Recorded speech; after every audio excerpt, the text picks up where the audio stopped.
community of human values and principles here in Peru. I feel like if I am with my family. When I want to travel to my to here to Peru, and because it's a long travel trip, and because my husband he has also his work, he cannot came with me.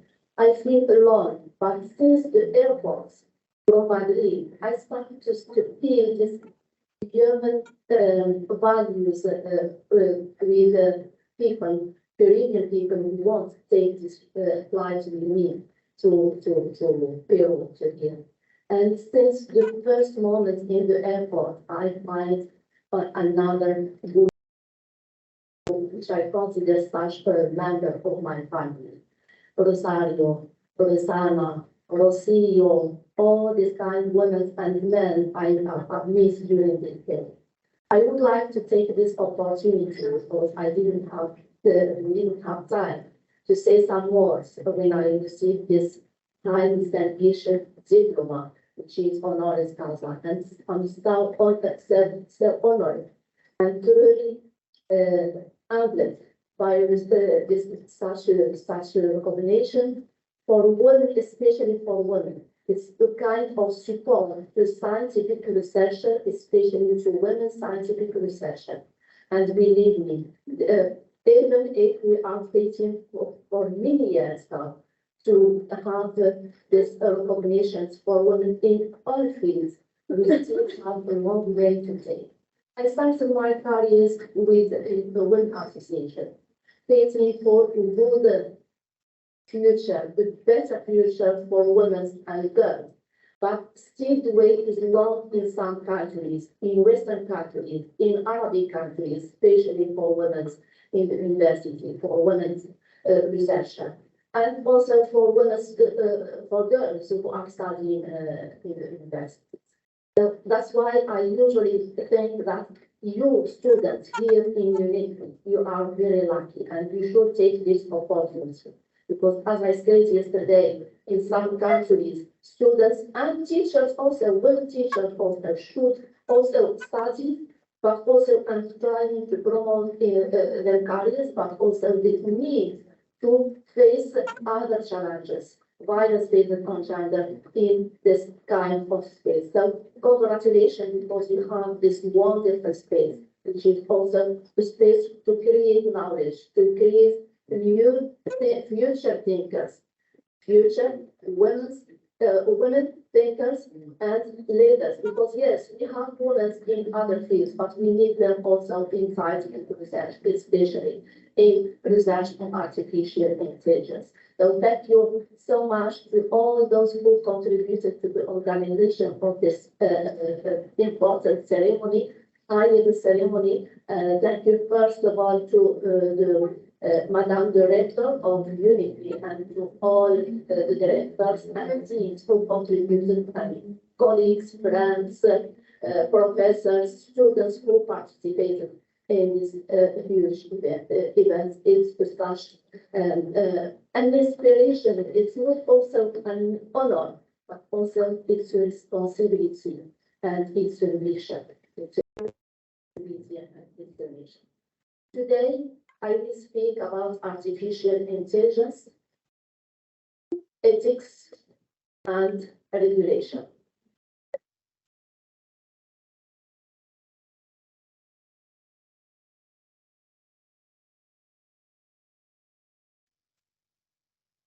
So, okay, this is the title of the presentation. And this presentation is a result of long experience, work, experience as a researcher, but also as a contributor to several projects, especially the most important stage in this long experience is my contribution to the elaboration of the UNESCO's recommendation on ethics of artificial intelligence adopted in 2021. So this experience was really, I learned a lot with my colleagues in these groups of experts from different fields and from different regions in the world. So, and now is what I learned from this experience is that if you want success in a project, you should have this multidisciplinary approach and multi-sectorial approach, and also gender approach. So they are necessary to success now on the projects, especially I mean by now after post-COVID-19, because as you know, COVID-19 accelerated the use of artificial intelligence to ensure food security, to ensure health security, to ensure psychological security, to protect a person from violence, to face against cyber security.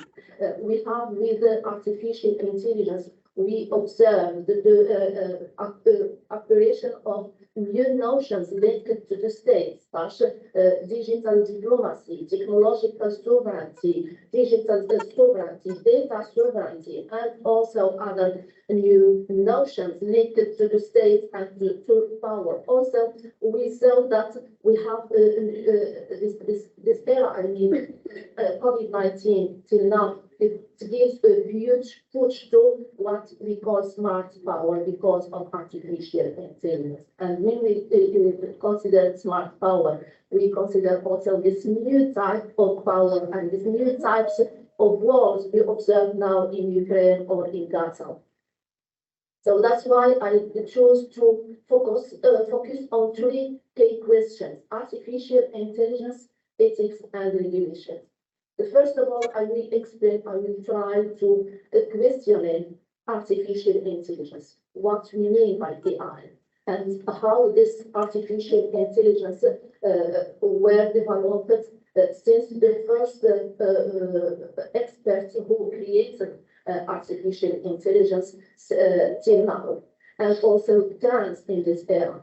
Then I will try to put artificial intelligence on law, and to say what we can find, what are the problems, what would be the solutions, which solutions we should suggest to face all the challenges when we put AI in regulation inside countries as in international level. Then I will try to question and also the importance of ethics. What we mean first by ethics? What is the importance of ethics? And why ethics is important even if we have laws inside country. So what is the difference between ethics and laws?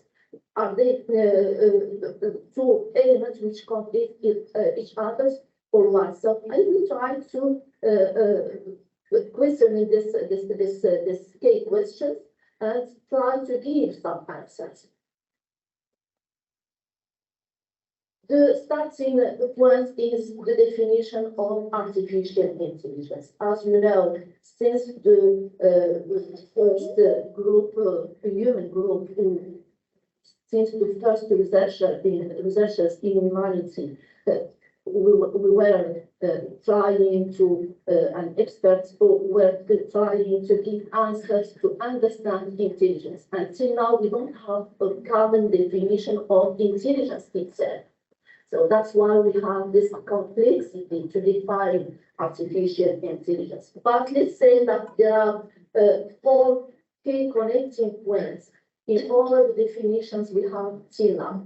This connecting points are give us that artificial intelligence is imitating, we can mean by that, imitating intelligent human behaviors, which means also that AI systems think like human, act like human, think rationally or act rationally.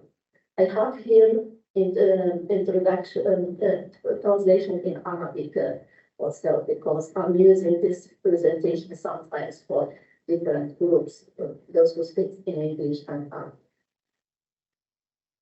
The starting point is also this question made by Alan Turing, can machine things?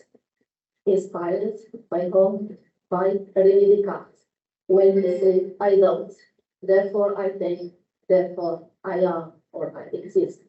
And this starting point, we should keep it and consider it until now, I mean, because if we came now to the what we call artificial generative intelligence, and we have also other trends related to what we call symbiotic artificial systems, is because these interactions between machine and human brain, because this long learning process between machine and human brain. Machines and experts who develop these technologies were usually learning from human brain and were usually trying to find something and to take something to be inspired from human brain and to take this to machine era. But there are differences between human intelligence and artificial intelligence. For example, human beings are learning from what? From human experiences. We have some experiences in our life which we can share with each other, and we can learn from each other. But machines, they are learning from how human describing their own experience. They are not learning directly from human experience, but from how human describe his experience, their experiences. And this is the difference. For example, I can, if we ask two persons to describe what they are observing in this room, some of them, they will focus only on the table and tables and chairs, but others, they will focus only on human, men and women.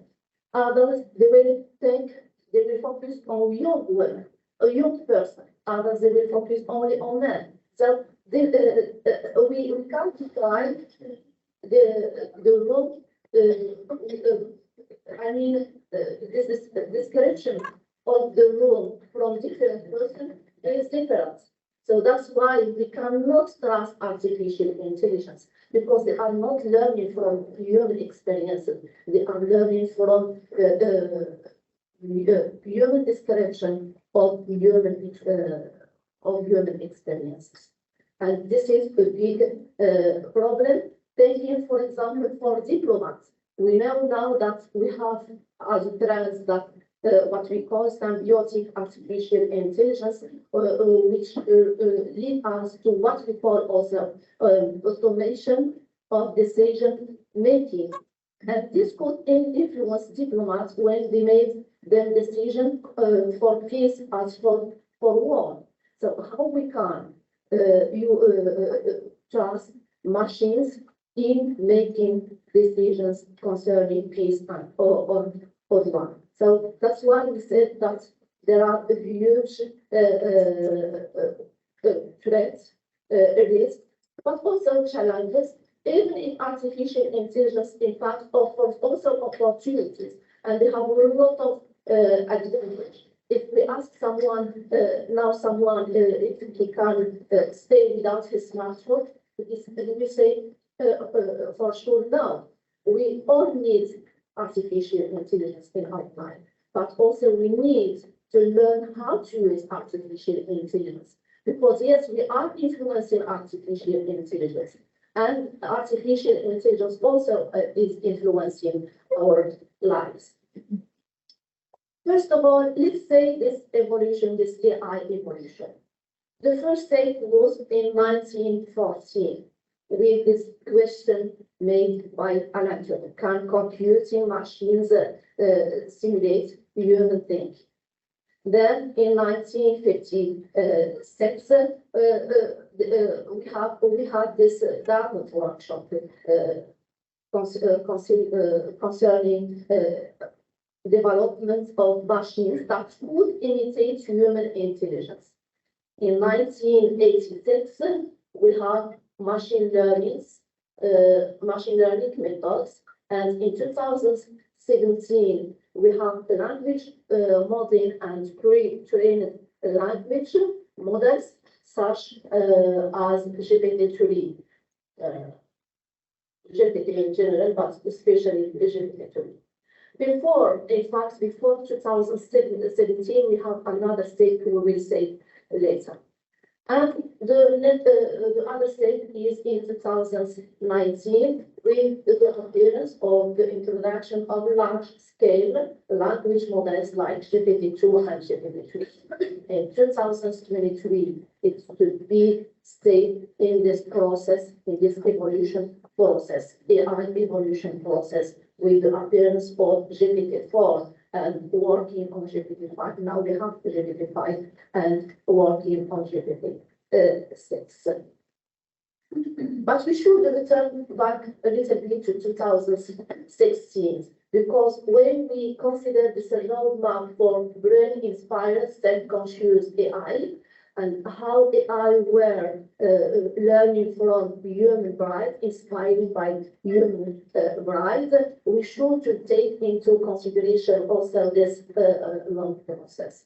Since 2016, we had artificial intelligence with self-recognition. We can recognize others and themselves.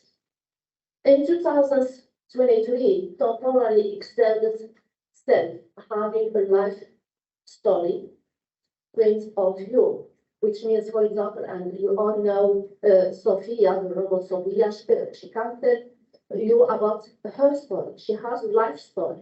And Siri also, and other robots, you know, they have them a life story. They can tell you about their lives. In 2025, AI has this conceptual set motivation and values and principle goals. So they have set stories, self-recognition, set stories, and now more than that, they have this conceptual set. They have this motivation and values and principle goals. In 2027, AI will be with private self, which means also knowing you have another life, and they will have this idea about who you are, and they can make distinction between themselves and others. So another evolution in AI. In 2029, theory, use of theory of mind, saying others, I mean, AI will say others as agents like you. So they will consider themselves agents like us, not only tools, but also agents. And since now we have some AI principles adopted by some countries, for example, Japan, and they are considering in this kind of law, they are considering AI not only as tools, but also as actors. And when we say as actors, what does it mean in law language? Does it mean that means that they recognize Japanese government? They recognize legal personality to AI, which is very high risk, I mean, because when we recognize them as actors, that means that they have this legal personality. That means that they have some rights and they have also some obligation, like us, like human. But the question here, when we have, for example, an automated car who make an accident, how can we put it in the prison? The accident is made by the car, not by human. So we cannot recognize legal personality to the car, to the robot. We should recognize the legal personality to the developers or users, or sometimes both. It depends the cases. And this was our fees as a member of this expert group in UNESCO. We defended this idea because we cannot recognize legal personality to machines. Because when we have the case where the machine violates law, so we have a big problem. So we cannot put robots in the prison. Then the next, I'm still in the previous. So that's why in 2029 we will have this theory of mind, seeing others as agents like us, and in 2013 having empathy for others. Now I will explain what all these steps. I will return you back to the first one. When I said so, the risks are in 2023. Why? Because in 2023, with GPT, we have artificial intelligence with self-recognition, with self-stories, with motivation, with emotion. They can understand that we are smiling, but they cannot understand what smiling means. They cannot understand that smiling is a symbol of happiness. They can say person crying, they can understand that person is crying, but they cannot understand that crying is the symbol of the bad situation, for example, of problems, for example, or crisis. So that's why we need that's why several experts like Elon Musk and others experts who signed this convent to stop research in this field, because we need to stay until 2023 when machines could have empathy, could like human. They cannot, for example, when we put artificial intelligence in law, for example, a robot, a killer robot, he can say civilian, he can have empathy for this civilian and don't kill it. They can say person crying, they can understand what does it mean crying, and they can have empathy for human, like us. And even if we are human, we are causing a lot of damage to each other. So some experts say how we can ask artificial intelligence to be better than us, how we can ask them for them to not be discriminate women. For example, even if we humans, we are discriminating each other, women or other person with different religions or something like that.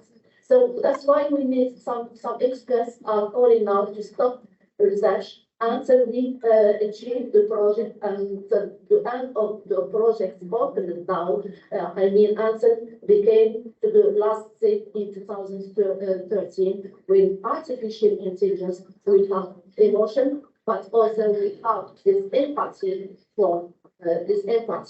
for you. Here.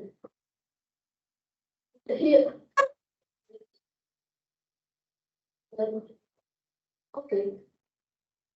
This one, self-recognition is because the problem is that we have some experience now of this evolution of artificial intelligence. For example, this kind of robots, Amica or other robots who are made by this techniques which to ensure self-recognition and self-consciousness, and they are made considering this important rule and standard used by and gold standard used by neuroscientists. Neuroscientists, if they know that, if they want to know if the person is conscious or have this consciousness or not, use this mirror test. If you can just play to it.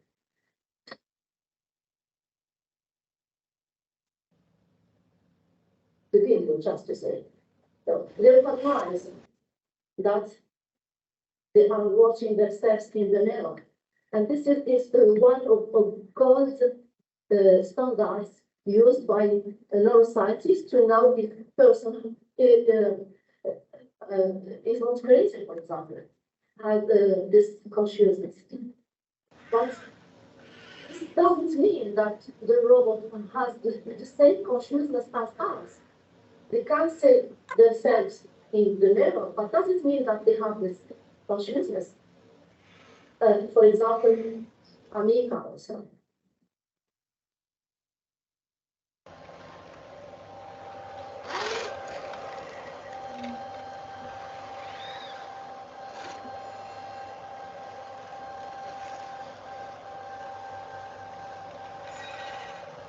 She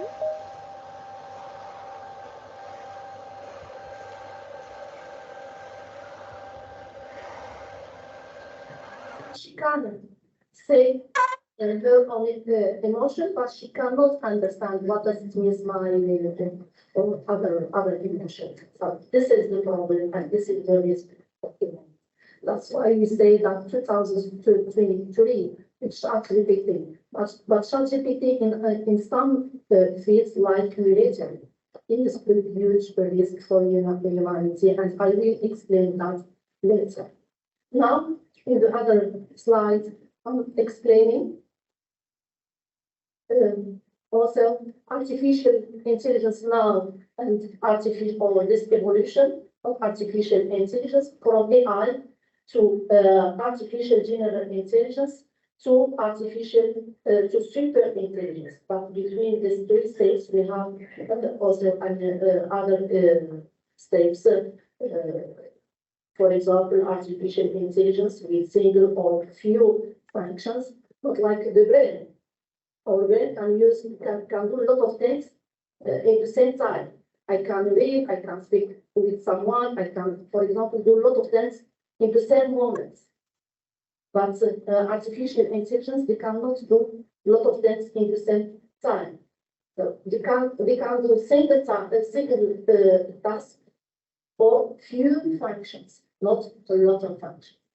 I need self-awareness, but of course we need this theory of mind to have this empathy. Artificial general intelligence, where every aspect of cognition has reached human level, of course, and AI with cognitive empathy with the use of the theory of mind. And this leads up to super intelligence. Every aspect of cognition has surpassed human level, and AI with emotional empathy, which will be the state which will ensure our safety in the future. Now, please another slide. This learning process from artificial intelligence then inspired AI. By what? By these four elements: inspiration, deep reinforcement, learning, mental simulation or imagination, and a positive memory. Yes, I have this tool. I can use it. Yeah. Usually during this learning process between artificial intelligence and intelligence. Artificial intelligence help neuroscientists or the projects of research, for example, analyzing data, etc.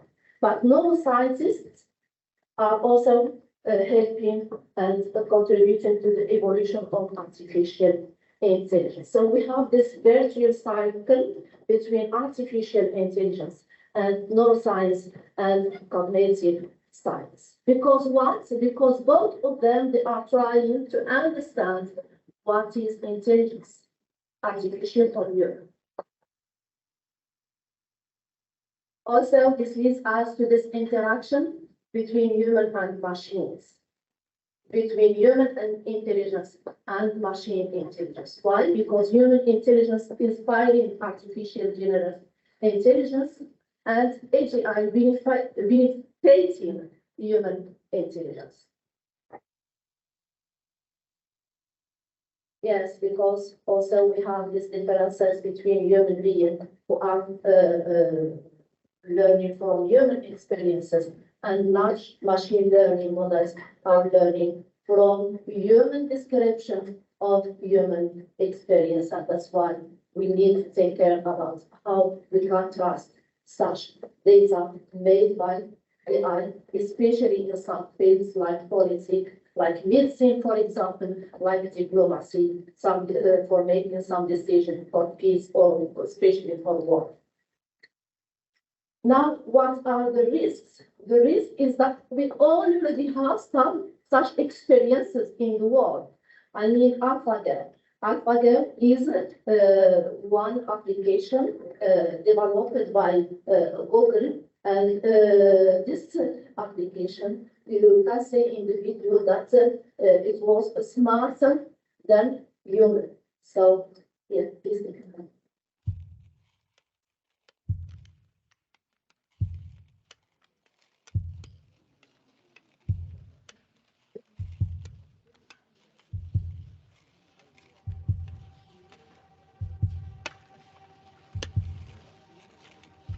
It's intensely contemplative. It is almost hypnotic. It's like putting your hand on the third rail of the universe.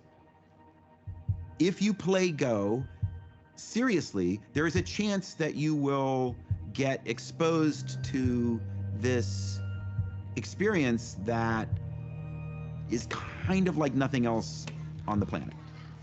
Go is putting you in a place where you're always at the very farthest reaches of your capacity. There's a reason that people have been.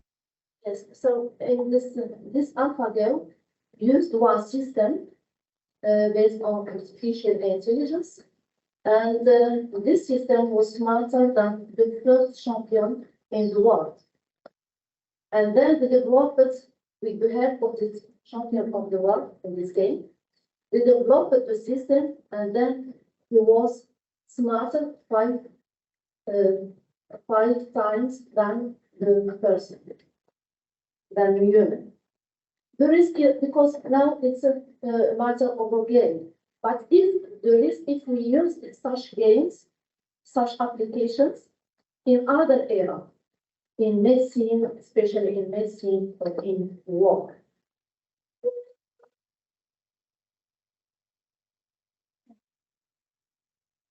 Yes, next one. AI called AlphaGo is a powerful than human brain. And of course, what I explained, AlphaGo learns quite much the series with this application. And this is a huge problem for humanity. Now, if we try to put artificial intelligence in some area to try to answer the question why we need regulation, artificial intelligence and law, regulation for what? Why we need regulation? And when we should have regulation, but the question is not that we need regulation, we should know when we should have this regulation. Because regulation means what? Means what? Means that we need to respect some rules. Who is developing AI? Young person, teenagers, 16 years to 18 years, 19 years maximum. And teenagers, they don't respect law. They don't like rules. Who can, as a parent, who can impose something to these teenager kids? No one. But we need those persons because they have the spirit of adventure. And to have innovation, we need this high spirit of adventure. We need persons who don't take a lot of consideration of the rules. That's why we need to choose the right time to regulate artificial intelligence. Because regulation could be an obstacle for artificial intelligence innovations.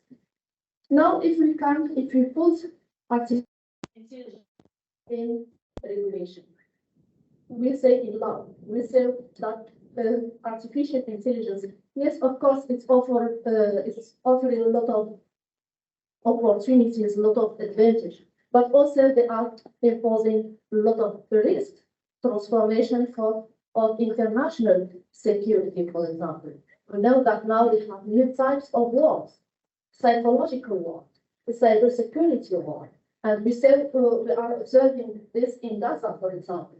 We are observing this against Palestinians in Gaza, and we are observing this double standard by the use of artificial intelligence if we take the case of Ukraine and the case of Palestinians in Gaza.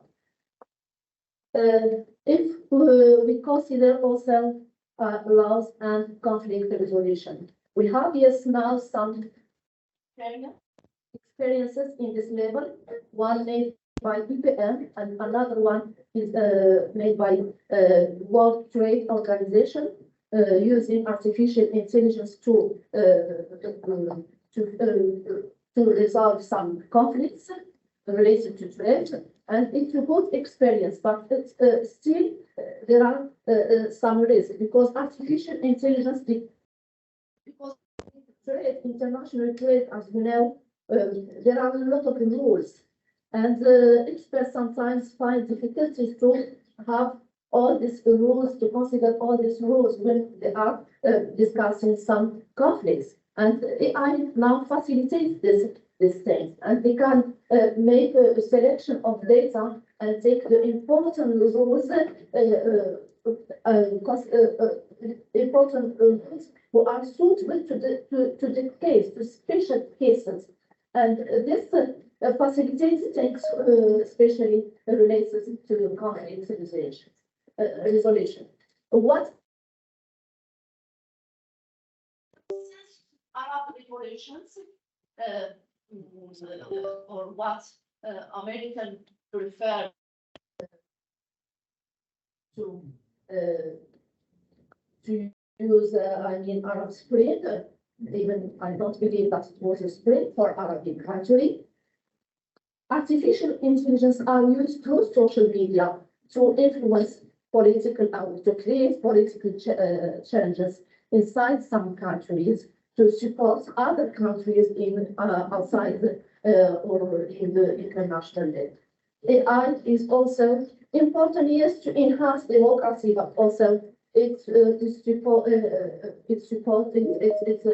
imposes a lot of challenges to democracy, because without the consideration of this new identity of our societies influenced by artificial intelligence, we cannot protect our democracies in the age of artificial intelligence. So we need to rethink and to consider this new identity of our society, because now we are all using artificial intelligence. We are all facing artificial intelligence risk. And sometimes artificial intelligence, they can guide us to vote for this political party and not for the other party. As they convince us to buy this clothes, for example, and not other clothes. As you know, they are suggesting also our food, what we are eating every day. So also they are guiding us for political areas and political during elections, for example. For social census, education, culture, health, and labor freedom. Yes, we should keep into consideration the positive impact of artificial intelligence. They can enhance, facilitate access to education to all persons, but only if we have internet. So another problem, they can help to protect this cultural diversity, language diversity, etc. And they can help to access, to facilitate access to health and to labor, to freedom. But we need to rethink all these policies, public policies, in the era of artificial intelligence. Artificial intelligence is also a transforming industry, considering that now it's accelerated this transition from industry 4.0.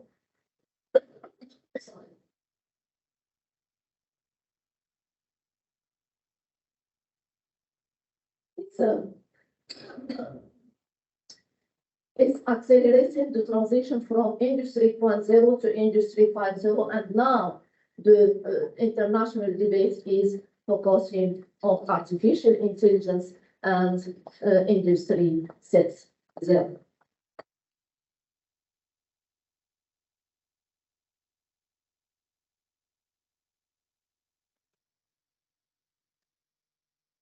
Yes, here we can say the causes and how we came to all this impact of artificial intelligence, which is now, we can say now in all fees because of this huge investment of artificial intelligence. As you can see, in 2022, the global markets, global artificial intelligence market was 86, more than 87 billion dollars. In 2027, it could be $407 billion. So forecast to grow at a CAGR of 36.2%. And the same for the global autonomous military, a huge investment between 2022 to 2026, especially in autonomous military vehicles. And it grows overall at the CAGR of 10.4%. We have the top 5 competitors in autonomous military vehicles: United States, China, Russia, South Korea, and European Union. The global South out of this game till now. I mean, Peru and Morocco. But who is leading in 5G? Because we cannot consider only the investment on artificial intelligence. This balance of power, we should take about several levels and several areas to measure this balance of power. Investments on artificial intelligence for civil areas, for economy and civil areas, education, etc., and investments in artificial intelligence for military purposes, especially autonomous little autonomous weapons. And also we should consider this race for 5G, and here the winner is of course China. But who is leading also in innovation? The game is not over. We need to say who is leading in innovation. We have 3 groups. In the first group, the United States is the last one in the high group, but China is the first one in the second group. A small differences between China and the United States. Now, artificial intelligence and law. I mean by law, not rules, but autonomous weapons, little autonomous weapons. The question here, we can use a little bit of the video. We cannot accept a world where an algorithm can kill, where a machine triggered by its environment determines whether you live or die. Yet governments are spending like never before to automate their weapons, developing drones, robots, submarines and tanks that can select an attack without human intervention. So many weapons that are today controlled remotely may tomorrow be left to sensors and software. A machine gun attached to a driverless vehicle could be programmed to roll into cities and fire away. Motion, heat and video sensors could be used to trigger an armed robot at a checkpoint. And large numbers of armed drones could be interconnected to attack in swarms. Today's wars are predominantly fought in cities and towns. Unlike open battlefields, these populated areas are complicated, congested places. Here, an autonomous weapon could easily hit a family car instead of a military vehicle, or a civilian instead of a soldier. Even where autonomous weapons hit the right target, the risk for civilians and essential infrastructure will be difficult to gauge and limit as required by the laws of war. Increasing autonomy. Look about the video in the originally translated. The question here, when we put artificial intelligence in military, but also in medicine, we have 2 questions: responsibility and accountability. And this leads us to legal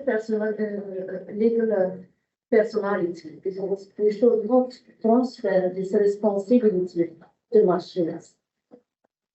And considering also these human machines interactions, we should be complied with the law. As we saw in the video, here Human Rights Watch identified 3 states of autonomy of little autonomous robots or weapons. What they call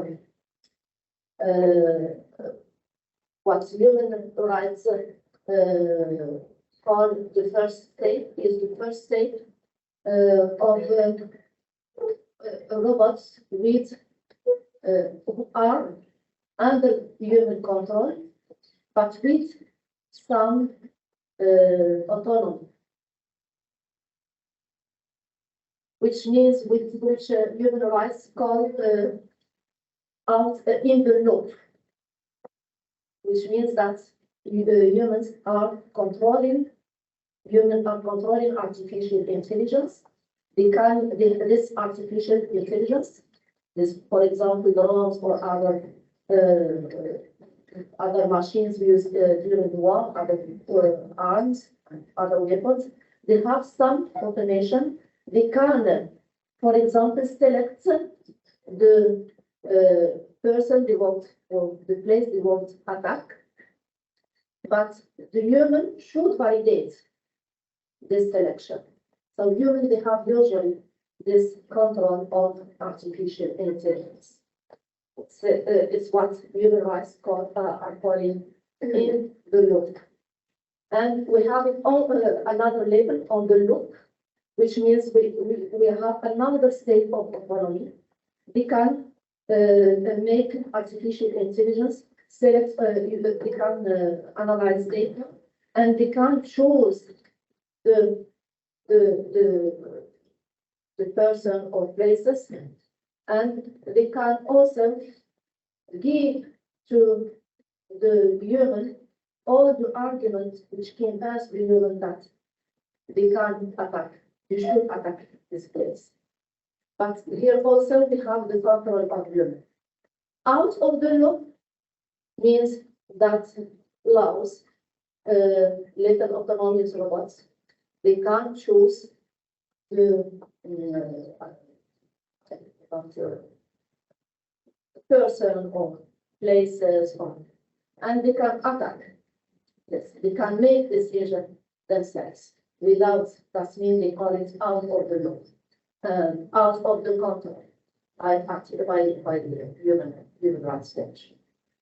But here the question, the responsibility will be the responsibility of the military, of the states, in case there is a violation of international humanitarian law, when they attack civilians, for example, or press or person working in media, covering wars, news during wars. This is the problem. Or it will be the responsibility of the developers because of some error in the system.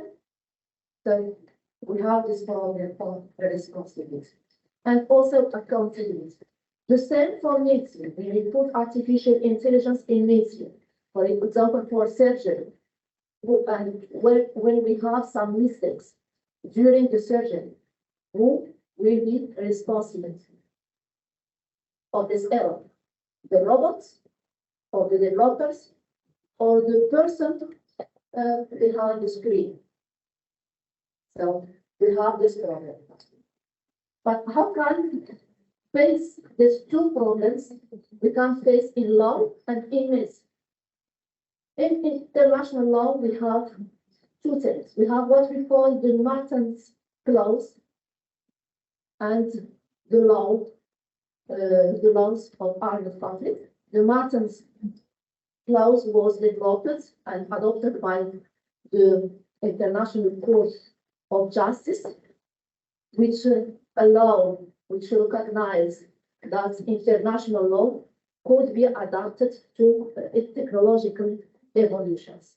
Because as you know, international law is heavily traditional. And to change international a lot of negotiations and the role of diplomacy, it's not easy to change international law. So that's why the Martin Clause gives us the solution which recognize that of justice and recognize that we will adapt, should adapt, and it's possible to adapt international law to technological technology. We have also value codes, which means also that we have this extension of international law from real space to cyberspace. So the same rules we are applying in real space, we can apply them also in cyberspace. Also, we have some solutions, but they are difficult solutions to have a kind of non-proliferation, like the convention concerning nuclear weapons and the prohibition, but still now, no country, especially United States and Russia and those big five competitors, they don't accept to get to choose the non-proliferation or the prohibition, because they know that artificial intelligence and investment in artificial intelligence will ensure the success for one of them in this race for the leadership in this next stage, starting since the beginning of the war in Ukraine, and we don't know how things will be developed in next few years. Maybe we say other wars in some places like Africa or other countries.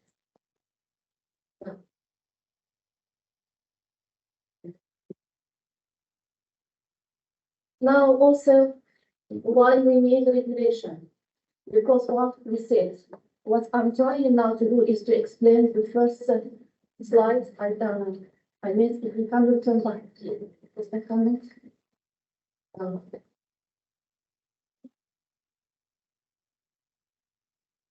I started by this slide. I explained now this I transfer the artificial intelligence and laws and regulations. Now I'm in this step. So how AI can influence political changes or democracy. Because AI and this figure is made, I was inspired by one figure made by International Telecommunication Union, which means that society, governments, individuals, companies, associations, universities are creating data. And media, they are using data, but before media they use data, this data is selected by artificial intelligence, spatial cooperation, big data analysis, and image.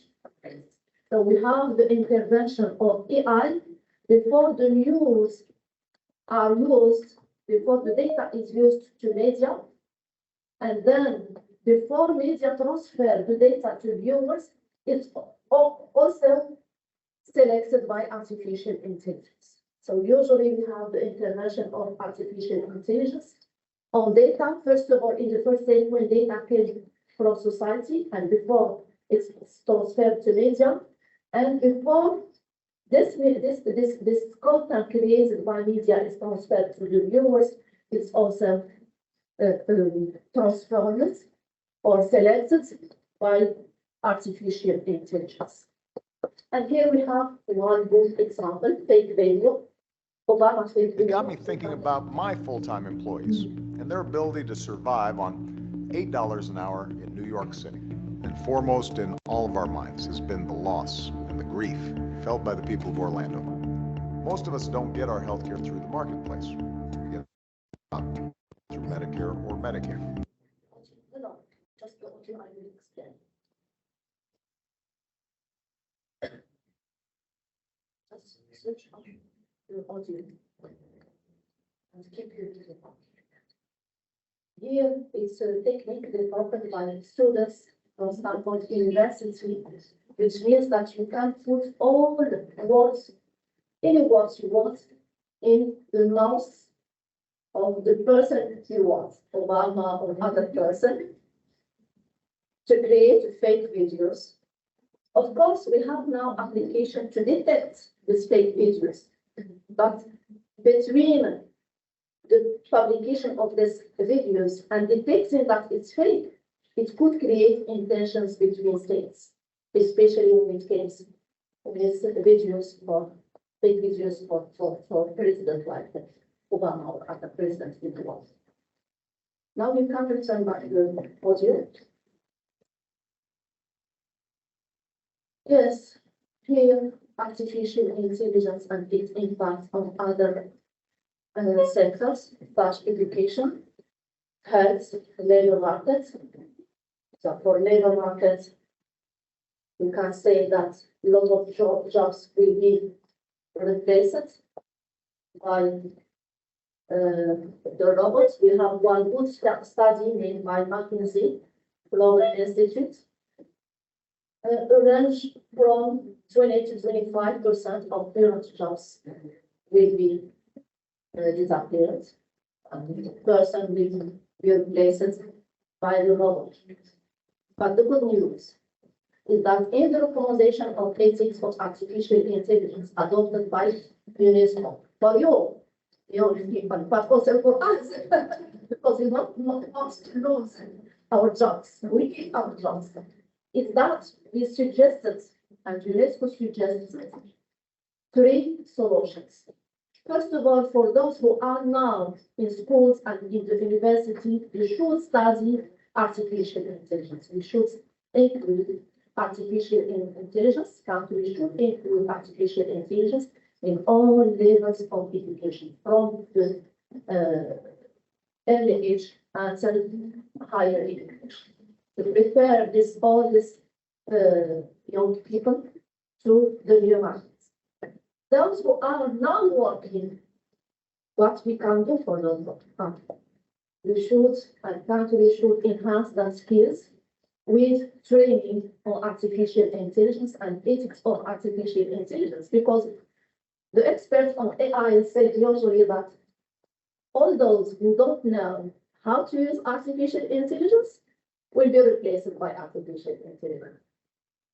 If we don't want to be replaced by AI, we should learn AI, how to use AI. And we have other persons who cannot learn AI. They are older persons, they have some priority, they want to be retired, something like that. For those persons, we have this universal basic income, which means which was already tested during the COVID pandemic, which means also we give one salary to one person, government give some salary to one person, $700 to $900, depends on the countries, and he just stay in his home and he take the salary because he's not able to learn artificial intelligence. But already we have these 3 solutions for young people, for us, and also for other person. Yes, for health, also artificial intelligence in the health care market, we are observing huge investments, but also here we have the questions I explained before. I mean, this responsibility and who will be responsible for mistakes or errors when we have such problems. In education, AI in education also will still huge investments, especially on virtual reality and augmented reality, but still it's a big problem because also in this recommendation, I will speak about this recommendation later, and in all mechanisms, international and regional mechanisms, to integrate AI in education, we should first have internet. And we should have this technological infrastructure. Yes, this is, maybe it's easy for the United States, for Canada, for Europe, but for Arabic countries, African countries, Latin American countries, with illiteracy, etc., what can you do? So the problem is very high and very important. And that's why I think the only way is to rethink our public policies and our laws. Here, as you can see, the investment between 2018 and 2025 in education, especially in augmented reality and virtual reality, $12.6 billion. The same for the robots, $13.1 billion in 2025. And in 2018, we had $1.3 billion. And the same evolution of blockchain, but which is interesting to us for education, especially market and virtual reality, AI, and the robots. The first teacher, robots, for this one course in 2008. In 2018, in philosophy. And he interacted with students, not mathematics, but physics, languages, philosophy, and he interacted with students, which means that in several countries, education or robots will replace teachers more than a person in education. More,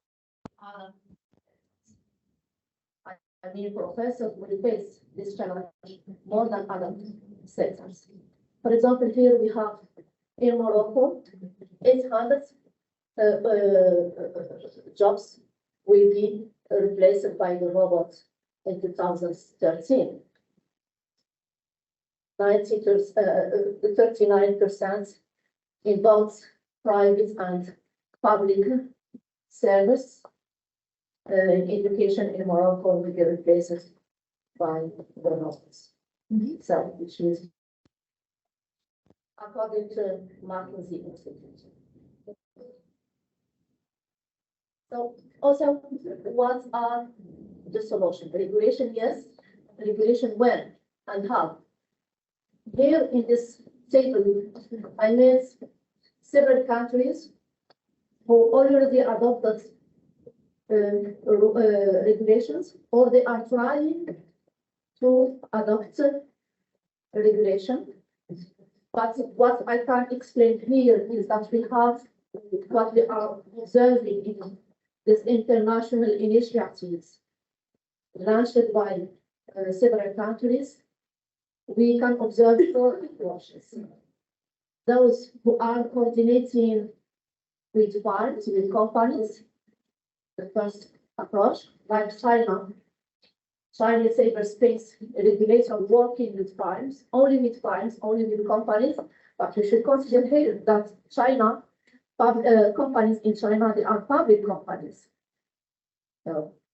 Which means also there is a coordination between companies and public policies, because companies, they are public companies, which means also that there are not a lot of differences, not a lot of contradiction between private benefits, private interest, and public interest. Because as you know, usually companies, they are looking for profits. But for the case of China, because the companies are public companies, we have this coordination. We don't have a lot of contradiction between private interests, companies who are looking only for profits, and public interest, which is the most important mission of states, because companies are public companies. We have another approach. For example, United States, they are working with science and technology advancement, both with scientists, academia, and companies and experts in companies, Google, Facebook, etc. IBM, Microsoft, etc. So they are coordinating with both. And American military is based, in fact, on this approach. which means this coordination between military, academia, and companies, which means also that academia creates innovation, new ideas, new applications, new AI innovations. Companies, they are taking these ideas and they transfer these ideas on machines, on programs, etc. And we literally take these tools, these machines, to related purposes. We have the third approach, which means that countries are working with, they are making regulation only with institutional and political institutions, with parliaments or with special bodies. For example, for France, we have this privacy watchdog, which calls also like NIL, and for other countries, we have governments who are taking in charge regulation. But I think the best approach is that we work with both. We work with companies and scientists. Here we have countries, some of them with only initiatives, and others as a starting point, as a first step, to have AI national strategy, like Austria, Brazil, India, Iran, Morocco, Russia, New Zealand, Spain, Tunisia. But we have others with AI national strategy. And let me say here that we have this race to AI, to 5G and 6G, to innovations, and to publication on to enhance publishing in artificial intelligence. But also we have this race to AI national strategy, because how we can ensure this good investments, how we can ensure grace to AI investments or AI investments, to 5G, to innovation, etc., without AI national strategy. That's why we are observing now this race to AI national strategy. Several countries, China, UK, Estonia, Finland, France, Germany, etc., and also some Arabic countries. Ethics on artificial intelligence. So I finish it. I still have time. I still have time. I still have time.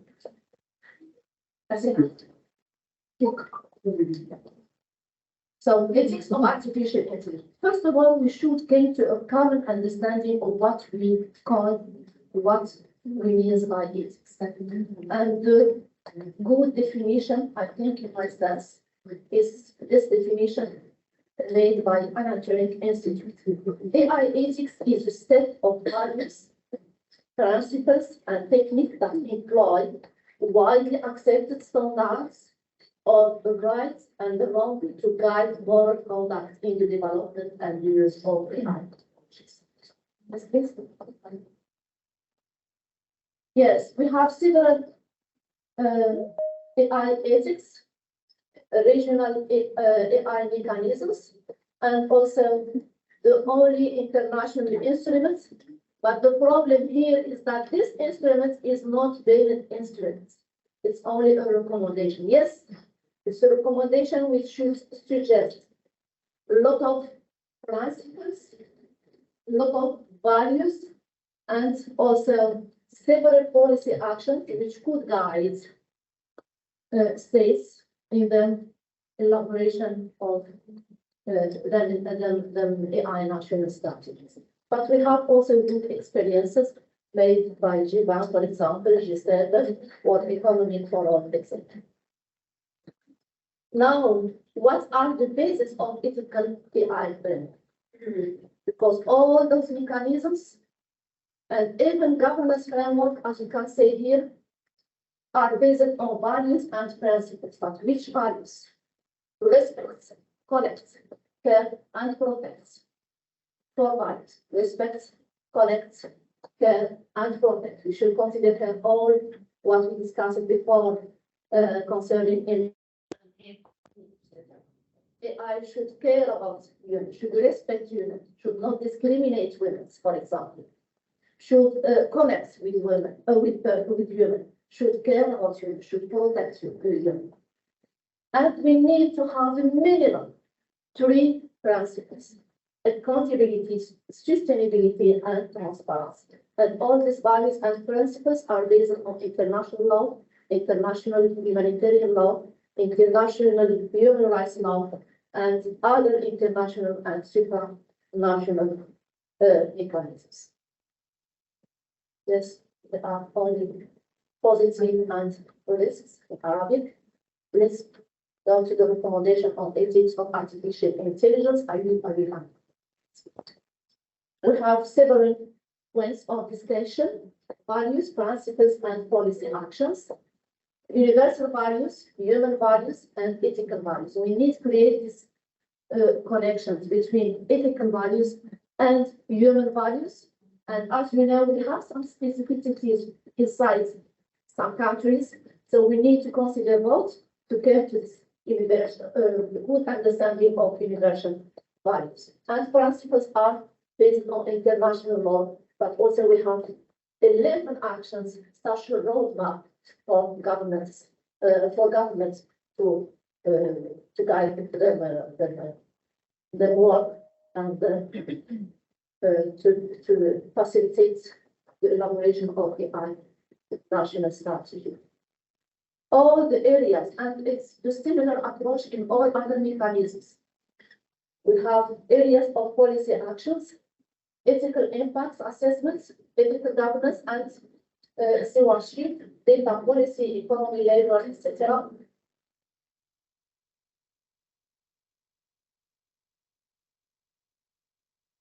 And also, the most important thing is because the recommendation is not a vague document, but it's also suggesting monitoring and evaluation as a possible mechanism.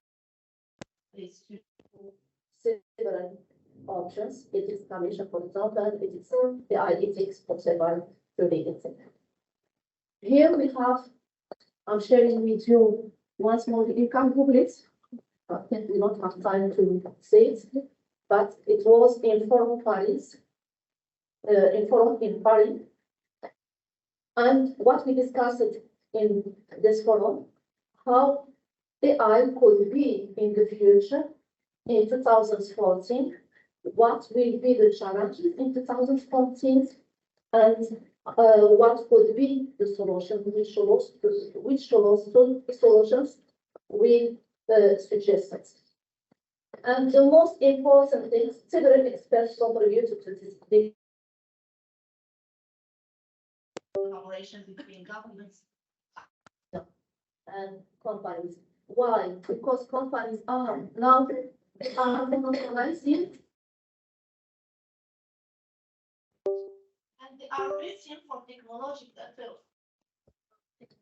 sovereignty, and they are competing states to have this technological sovereignty. We know in the history in political science that only states should have this sovereignty. Only states. Now also companies like IBM, like Google, like they are raising for technological companies. The problem here is that companies they are looking for profit. Only states who protect, ensure human rights in the age of artificial intelligence. Thank you so much, and I'm absolutely for interest.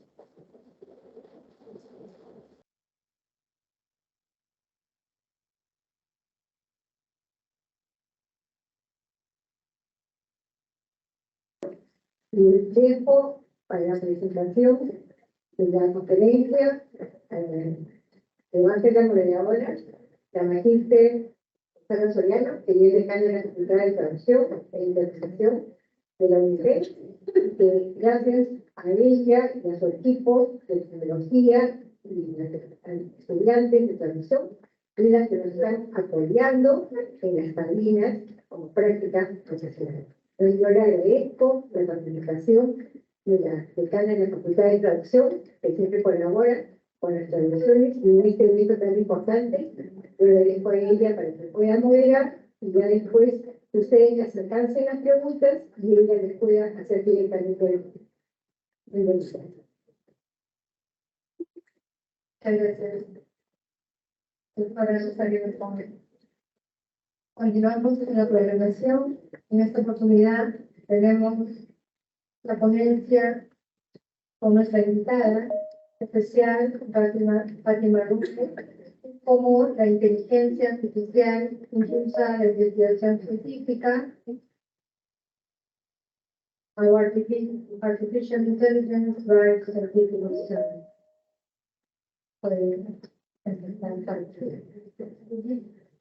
Thank you, Professor Lozano, and also Professor Rosario. And it's a great pleasure to continue this discussion, but this time about an important question. You all are asking this question. How, I mean, by you, we all, I mean, students and professors, how artificial intelligence will drive scientific research.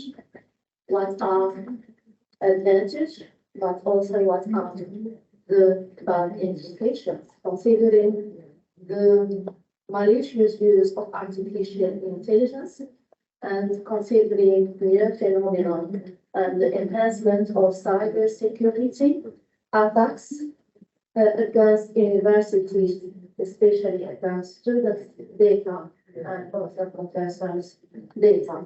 The starting point here is COVID-19 and AI transformation.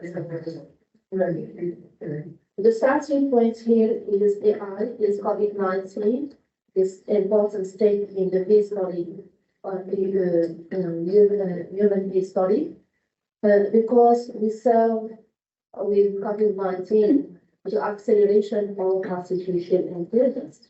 And we saw before this lot of steps which explain how AI was or this AI evolution process.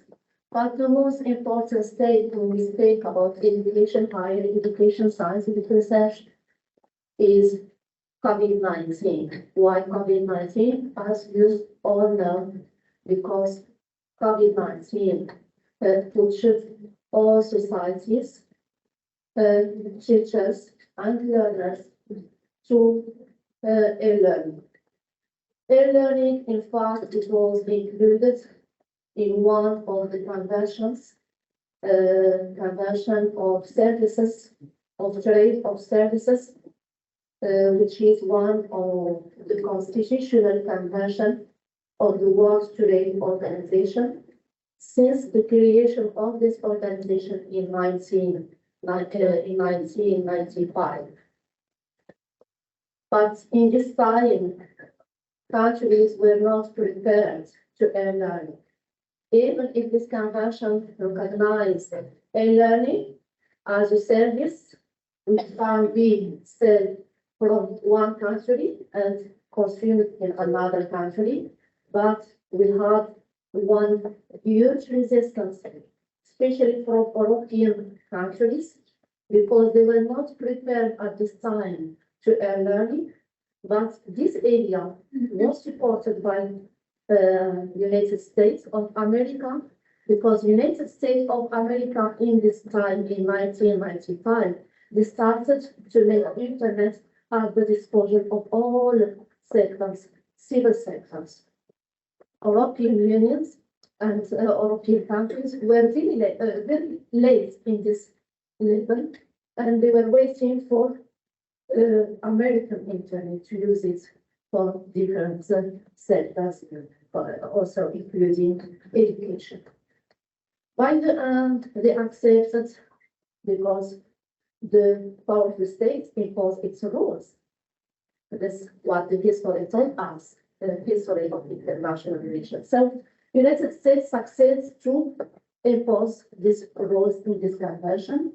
And at this moment, European countries started to invest on digitalization preparing human resources, but also technological infrastructure for learning. We in the global south, we were very late until COVID-19. And we had this huge resistance because, of course, our countries, our government has other priorities.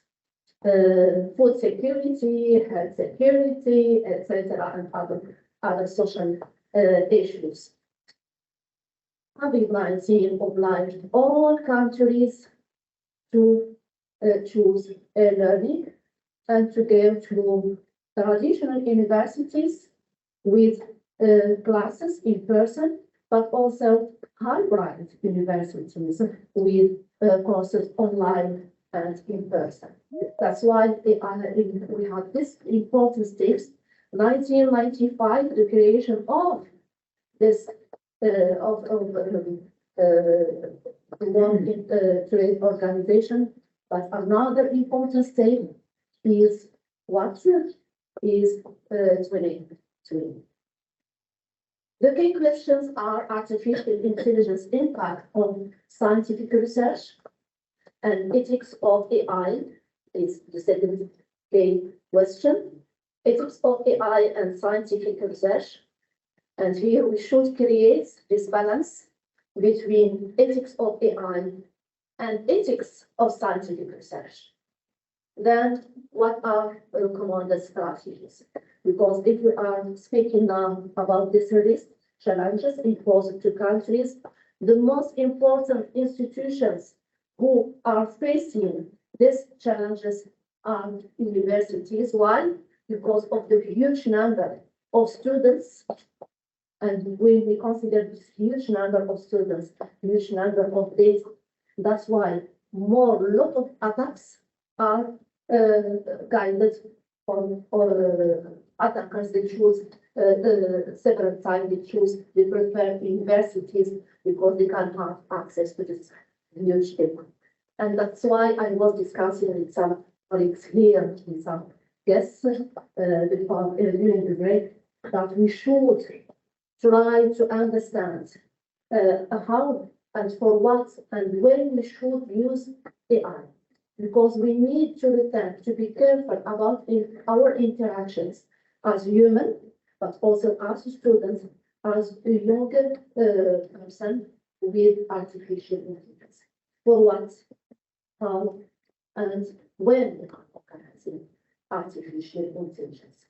I will return back to this area because I consider that sometimes AI is not, it's something inspiring us, it's something new, it's something which facilitates our life as a researcher, as a student, but also it's a kind of a dream for all of us because we are inspired, we are motivated by all these facilities, and we forget to protect our private life.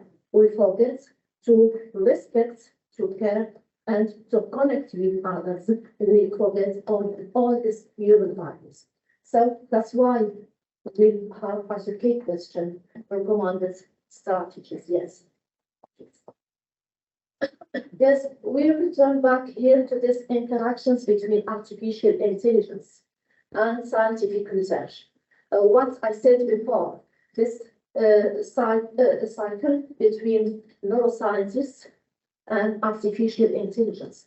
How artificial intelligence could help researchers in all fields of research, not only neuroscientists, but also how researchers in all fields of research should give new solutions, should propose psychologists, neuroscientists, historians, professors of geography, of religions, of culture, of languages, etc., of technology, of mathematics, etc.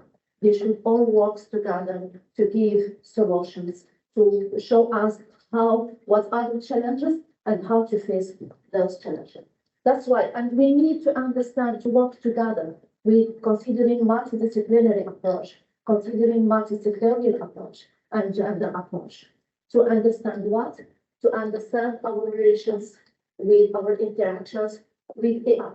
Because now AI is a tool and we need to consider our interactions with these tools, how we are using these tools. Taking also into consideration that we need to have control on these technologies. But in the future, considering trends of AI in the future, considering this, what we call now symbiotic artificial systems, considering ChatGPT and this artificial generative intelligence, and trends in this level, we will need in the future to understand interactions between AI and human. Now we need to understand interactions between human and artificial intelligence. But in the future, we need to understand interactions between AI and human. Why? Because now AI is only a tool. Even if it's organized by some countries, like for example Japan or Singapore, some countries as Alexa. In some countries, we choose also to be married with AI, but much better than to be married with women. We have such experiences in some countries, in some countries like Singapore. But in the future, AI will be not only a tool, will be an actor, an agent. Now we can use AI to watch movies. In the future, we'll be there with artificial intelligence watching movies together. So that's why now we need to understand these interactions with AI, and for that we need experts in anthropology, in psychology, in sociology, or sociology, politology, and in all scientific area. We need to work together to understand this, and we need to work together, which means also we need more research projects on different scientific fields.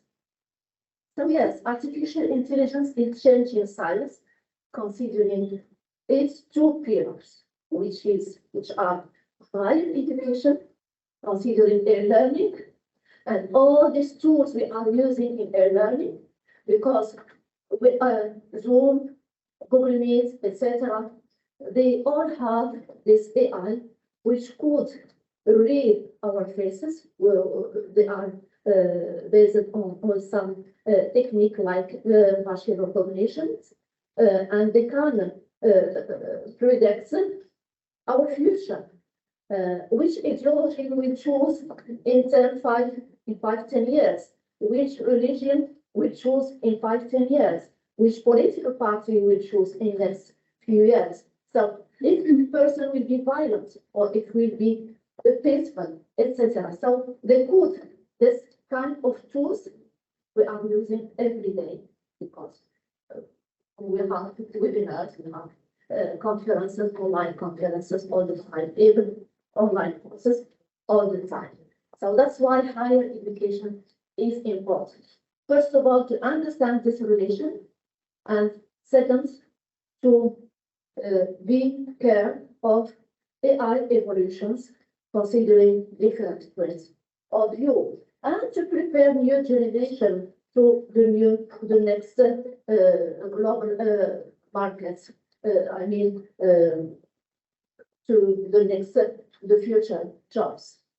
The second pillar is scientific research, which will surprise us by future AI innovations, of course, but also here we need other research to guide AI in order to protect what human creativity. We need to keep our intelligence. We need to not lose our intelligence when we are using artificial intelligence for scientific research. AI is at the same time the subject of study, the topic of study, scientific discipline, but also tools. And considering these robots, I shared with you in the first presentation, the first professor, the first professor, AI professor, they will be our competitors. We should compete and will be better than us because of course they are connected all the time to Google. As human, as a teacher human, we are not connected to, we should count on our memories. But they are connected all the time to Wikipedia, to all these platforms, and we can have access to knowledge. Which means that now, in the era of artificial intelligence, in fact, we need to rethink also our missions, our tasks as professors, but also as the researcher. Please comment. Yes, I already explained this. We need to understand together human intelligence and artificial intelligence through scientific research. What we need to understand intelligence, but how we need to protect human creativity and let's go to the next 5 minutes. I already explained this in the next also next. All different explained. Okay, what about AI implications in scientific research? AI, of course, offers a lot of possibilities to analyze mass media, collected data, human behaviors, moods, and beliefs based on available data by manipulating data. But of course, it's suggesting it's important also other challenges to researchers. So we can use, for example, ChatGPT for searching for data, for creating figures or tables, or as an assistant to us as a researcher. We can use it also for you as a student as an assistant. But of course, we need to keep and to consider ethical norms concerning academic. The next statement is like this. So what are these implications? Plagiarism, fraud, the quality of publication, because now we are under huge pressure by several platforms, academia, ResearchGate, etc., counting how many followers we have as a researcher, how many publications we publish by, we are not the robots. We are human. I cannot produce more than article in 2 months, and I cannot ask my student to prepare projects or research at the end of his study more than 14 pages. So we are not the robot. We cannot produce like the robots. We are human and we have limited skills. So that's what when we consider how now some platforms like academia, ResearchGate, Google Scholars, who are counting this production from scientists, number of followers, number of publications, etc., all the statistics. This, as a result of this, what the quality of publication is not good. And as a result also, we have what we call now fake science. Because to have a lot of followers, a lot of articles, we should lose some ethics we are considering in scientific research.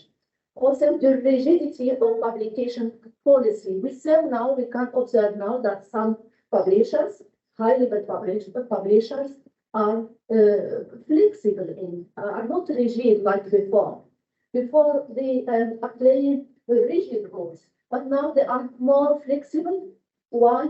Because this production, they are considered researchers like the robots that we need to produce a lot of articles per year, and this influence the quality of science and the quality of publication.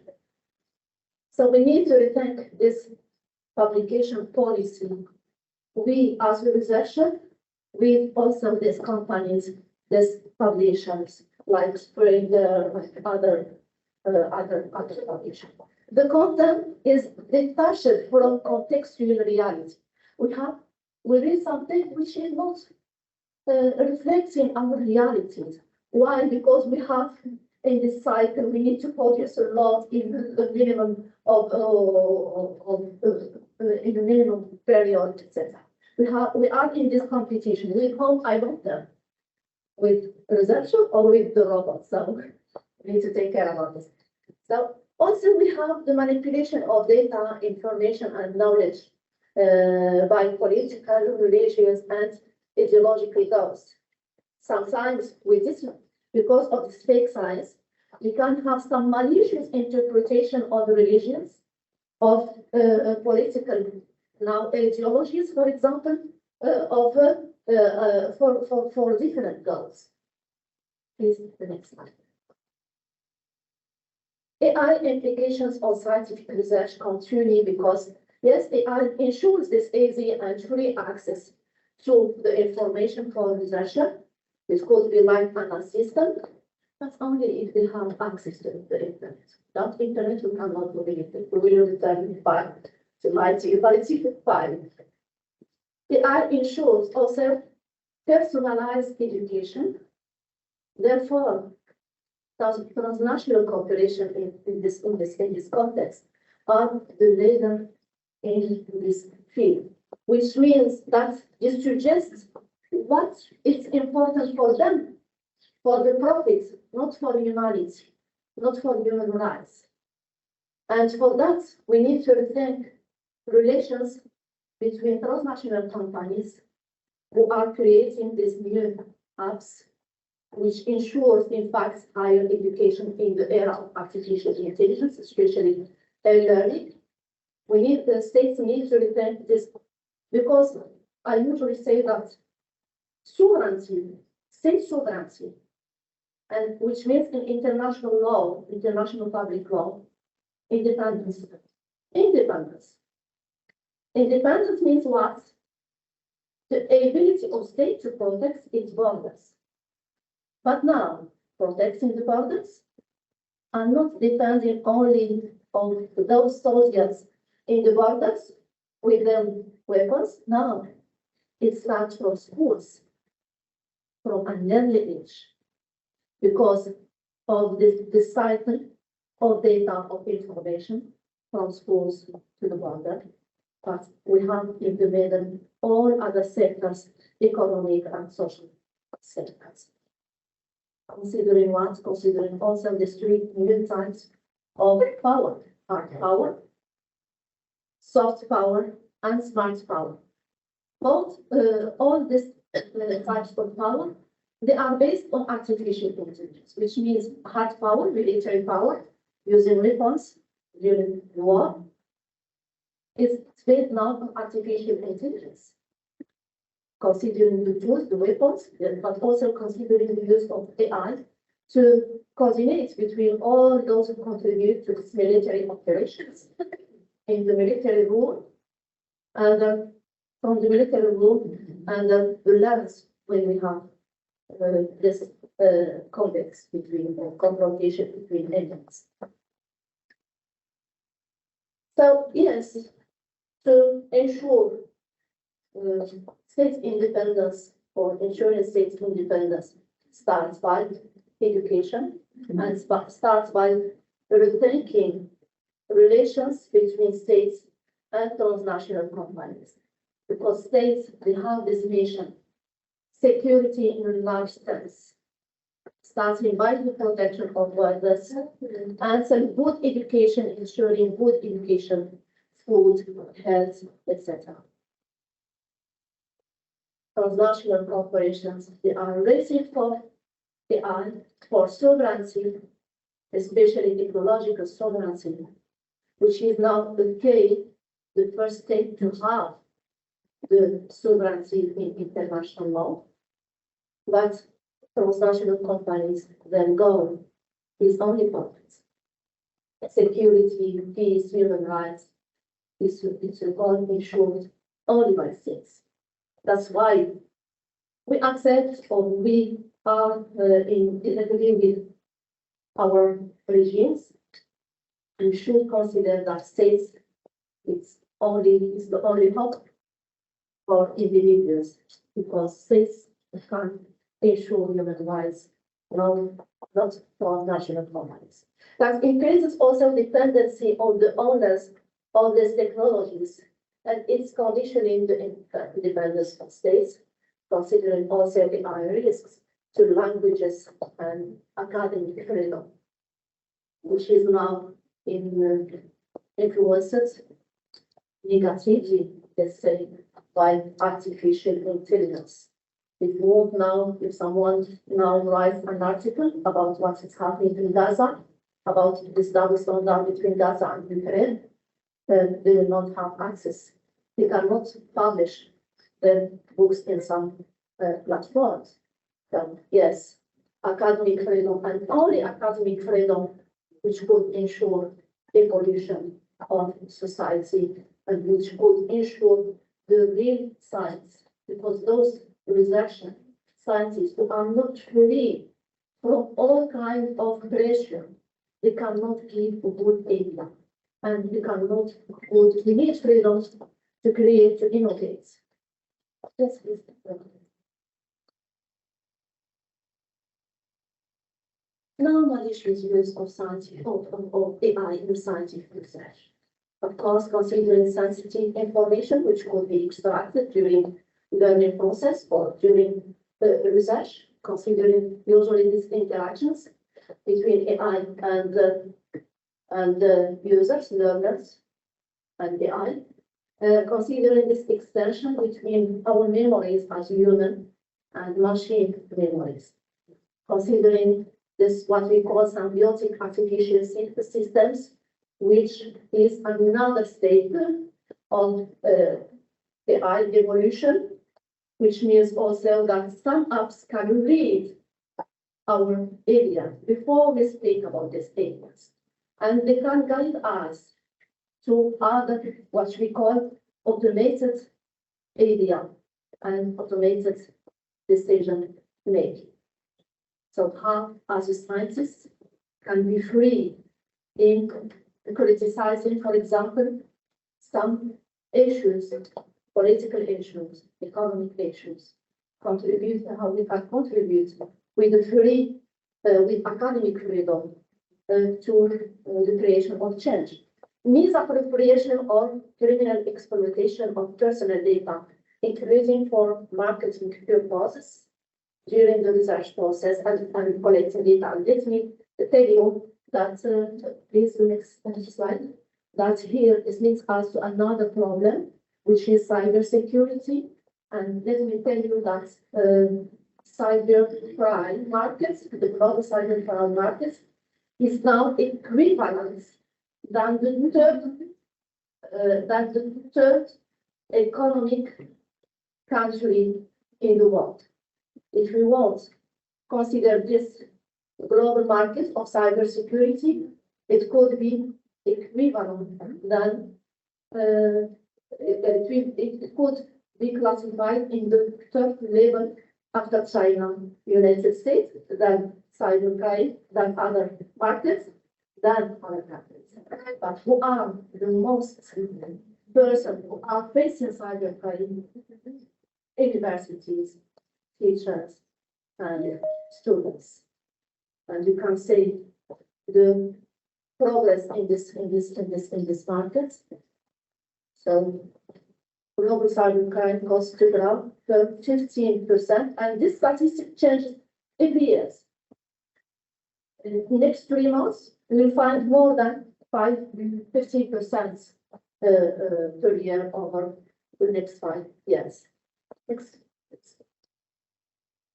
Now, ethics of artificial intelligence, which means that we need new strategies in scientific research, which means that we need, considering these AI national strategies, which should ensure also autonomy in all levels, autonomy in thinking, this freedom for thinkers, but also autonomy in producing science and new knowledges. We have several countries, several mechanisms, we already said that before. I was thinking that I have only one workshop, so I misunderstood colleagues because of language of Spanish language. Maybe that's why I didn't modify my presentation, and this presentation I made with Springer and Choice. which is an American organization. And they asked me to make this presentation after this book, which was titled the first book on AI in all times. So that's why I was obliged to speak about all this. But if I know that I have a workshop, another workshop about, I will have more information about this, those kind of information. Yes, okay, go. What are these recommendations? I mean, the recommended strategies we need, and we should be, because recommended strategies in scientific research should be complying with AI national strategy.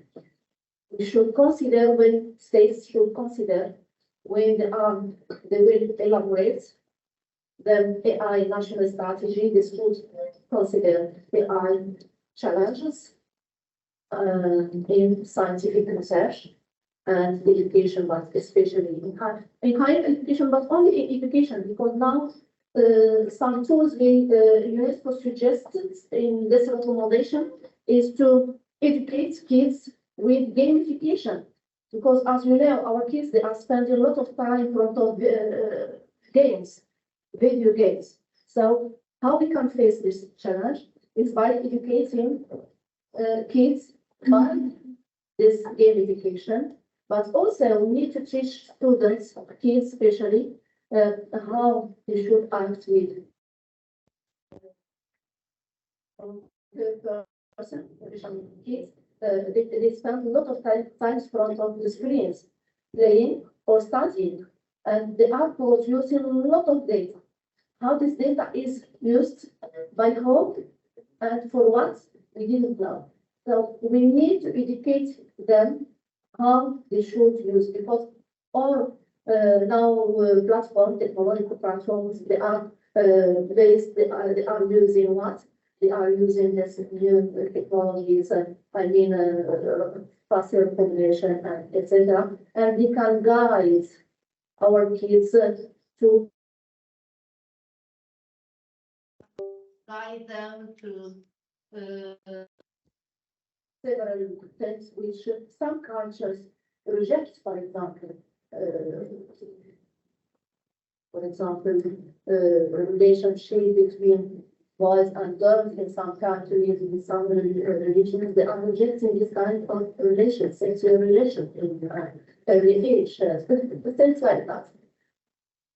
So we need AI strategies, starting by the research, but which could ensure this autonomy in all levels.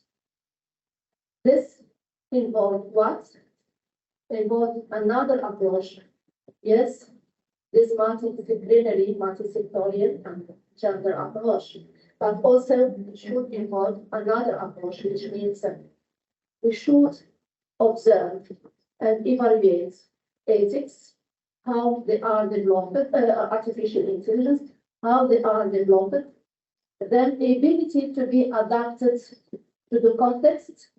Also, we should observe, as a researcher, we should observe how they are interacting with three elements, with three contexts. First, with the environments, with themselves, machines with themselves, they are between themselves, and also with us. Because what? Because of this transition period, 2023, with the appearance of GPT-3 and now 4 and 5, this is a transition area, a period with the high risk of the use of artificial intelligence. So as a researcher, we should work together with politicians, with entrepreneurs, with young people, because here one good news for you, as for us in Morocco, is that for countries in the global south, the good news for us is that only countries with a high level of young person, they can face AI and they can have a place in the global world, in the new global world order. Because of what? Because we have these resources who are able to learn, but also to use and to innovate in artificial intelligence. Our recommendation on return back to this recommendation, which include a lot of policy actions. The paragraph 104 and 107 and 108, considering, for example, how states should encourage all initiatives to go through the responsible artificial ethics, responsible and ethical AI through scientific research, and the paragraph 107 concerning the enhancement of public and private partnership and investments between public and private sectors on research related to ethics of artificial intelligence, but also the paragraph 108 underline the importance of training for both students, researchers, and of course professors, training on how we can use new technologies, new AI technologies, considering this AI evolution process of research. As a conclusion,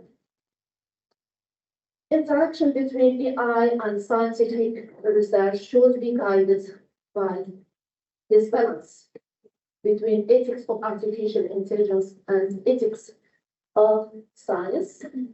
But for that, of course, we need to retain our higher education and scientific research policies and strategies, which means that we need a new legal framework. And of course, because especially for the countries in the south, in the global south, we have small financial resources. I don't want to say that we are poor countries, because we are not poor countries. We have this human resources, which is the most important for artificial intelligence era. We need to enhance international cooperation, bilateral and multilateral, between the global north and the global south, but also between the global countries in the global south. Thank you.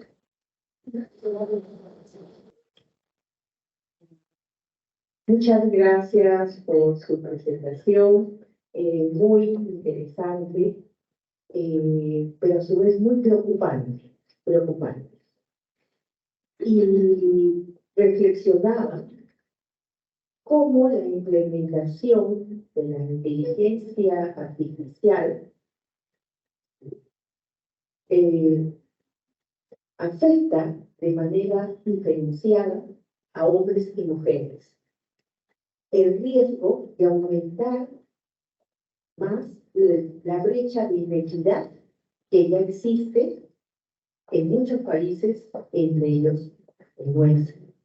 ¿Qué recomendaciones daría para precisamente reducir estos riesgos? Que no se acrecente esta brecha de inequidad entre hombres y mujeres con la implementación de la inteligencia artificial. Gracias.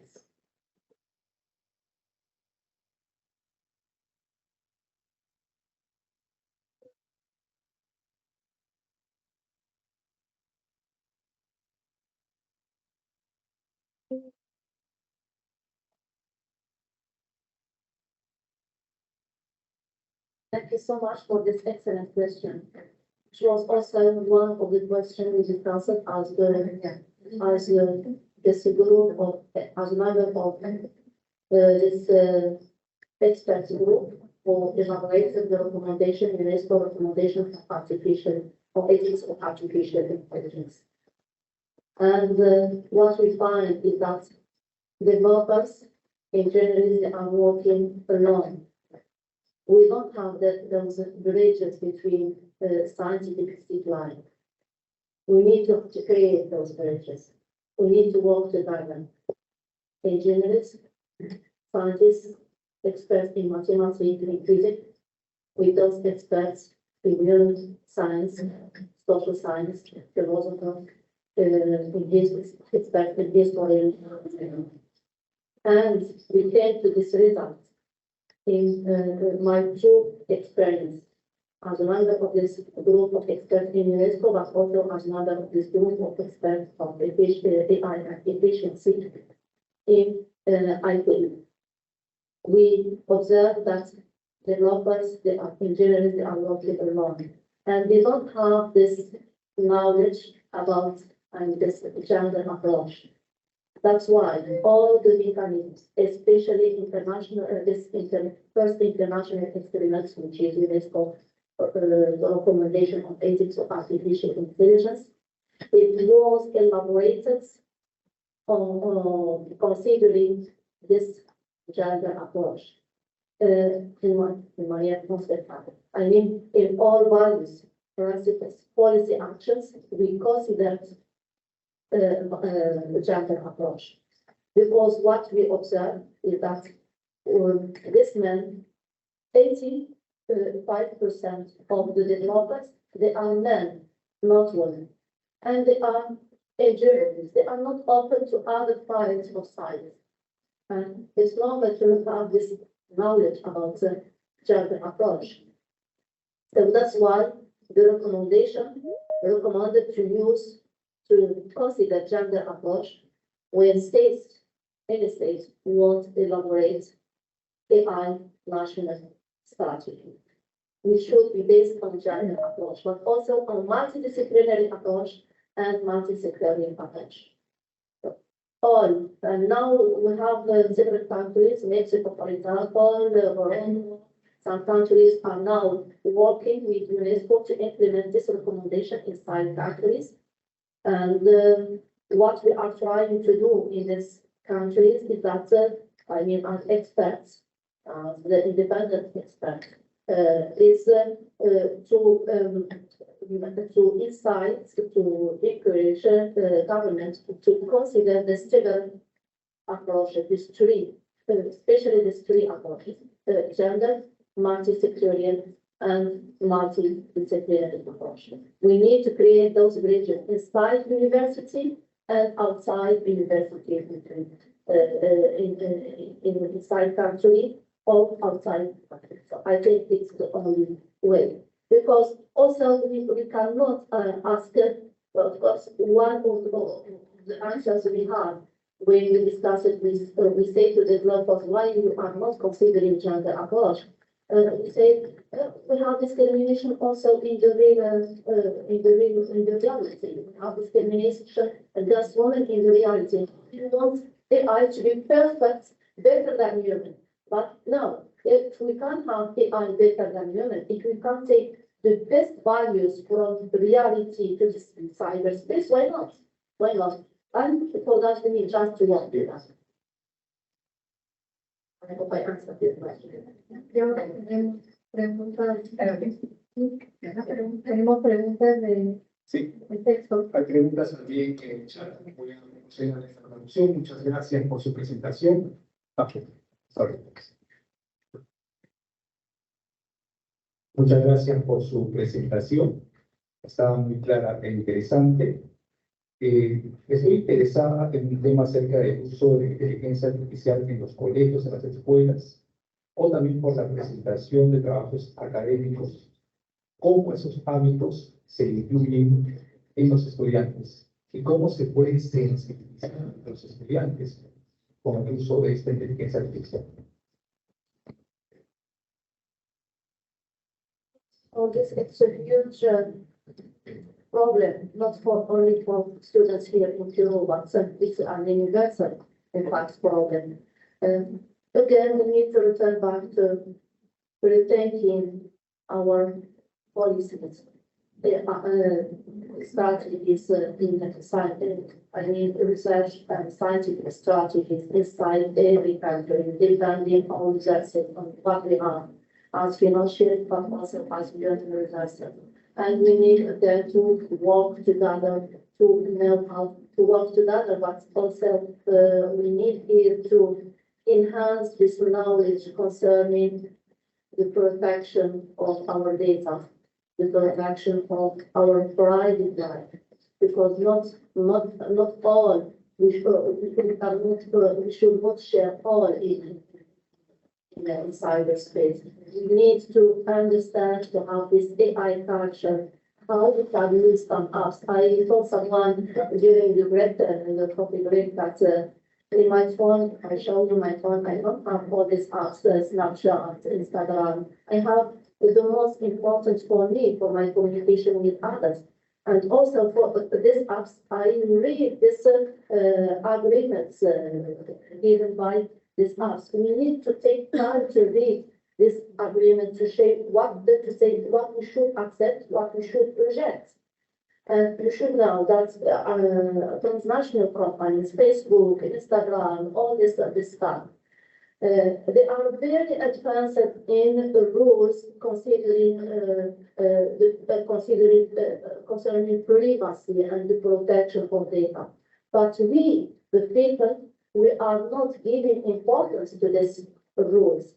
So we need to give more importance, but for this we need to enhance this culture, AI culture, how we should use it, for what we should use. We should not be the victim of AI trade, because AI facilitates things for us, and we forget to protect our privacy. We should not lose even our privacy on our intelligence. We should consider that we need to be usually more intelligent than artificial intelligence. Thank you.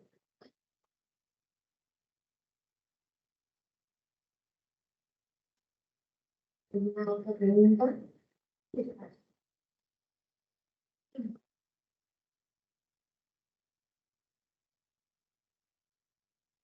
Muchas gracias, Fátima. El tema, muchas gracias. Y el tema es bastante interesante, pero desde el ámbito educativo, mi pregunta va que estamos dentro de retos y desafíos, sobre todo en Latinoamérica, que todavía hay una brecha bastante grande en el equipamiento para la inteligencia artificial. Sobre todo lo hemos podido ver en la época de pandemia, al menos en varios países de Latinoamérica, todavía hay zonas rurales en las que no cuentan con los recursos y los medios. Sin embargo, se hace mucho esfuerzo y estamos en el camino de superar esa brecha. Los estudiantes, cuando utilizan la inteligencia artificial, muchas veces no toman en cuenta lo que es la ética, como lo has expuesto, y no respetan el derecho de autor cuando hacen mal uso de la inteligencia artificial. ¿Qué nos podrían recomendar a los docentes para hacer ese monitoreo y poder concientizar a los estudiantes que hagan un buen uso de la inteligencia artificial para no romper, digamos, los parámetros y pasar las líneas de la ética?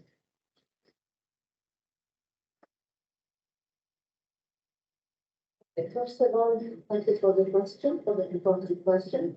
First of all, we should consider that students in Latin America, in Africa, in Arab countries, are students in Europe, in America, in Canada, other developed and developing countries. We are all facing the same challenges. Yes, they have all resources, financial resources, but we have human resources. And now we can have access to knowledge. The best side of artificial intelligence is that facilitates access to knowledge. So we should not continue to say, now we are the global south, we have this gate, we have, no, yes, we have it. But also we have solutions, and we have some development. We need to stay also the positive side. And we need to just to look and to find what we can do. And I'm sure we can do a lot of things, because it's something new for all of us, for developed and for developing countries. Yes, AI can reduce this gap, but also we can make this gap more important. But it's depends on us and on our government, which choices we make. And I think we need to contribute all to identify this new strategies. Yes, also we are facing another challenges related to legal framework related to intellectual property, which is also not only a problem for Peru or for Morocco, but it's a universal problem. And now I know that there is an important debate inside World Trade Organization because one of the sectors of this organization is intellectual property because of innovation, quantified innovation, and how we can protect this innovation. And this creates a lot of tensions between, as you know, between China and the United States. Before, a little bit before funding, but also after the funding. We return back to what? To ethics for artificial intelligence, because it creates legal reforms. We need time. Usually creating, modifying the rules, it needs a lot of time. Our bridges between codes created by companies and laws, traditional law, faced by AI evolution, are ethics of artificial. Waiting for legal reforms. We need to focus on ethics, considering that ethics is a mixture of values and principles based on international law. I hope I answered the question.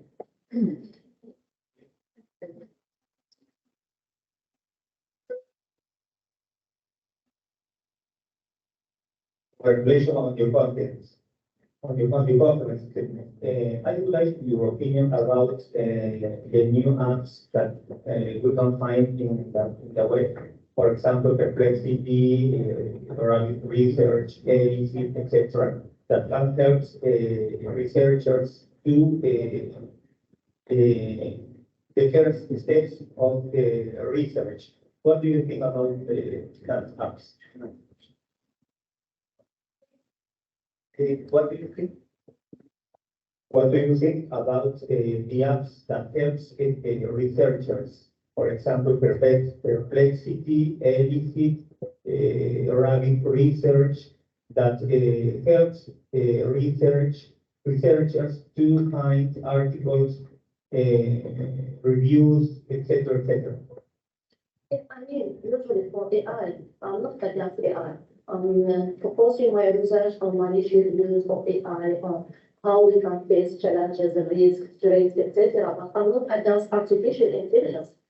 Artificial intelligence remains a new good innovations, but we should be rational when we are using artificial intelligence. So we need to consider all these rules which organize our relations in reality, and we should consider this also in our interaction with AI, but also inside the space. So I think like that we can reduce a little bit those challenges.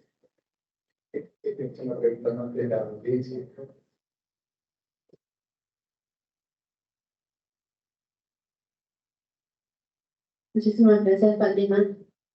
Excelente ponencia. Quería saber, más que nada, la regulación de la inteligencia artificial es muy importante en todos los países para los más modernos, pero la ética tiene que ser más humanista.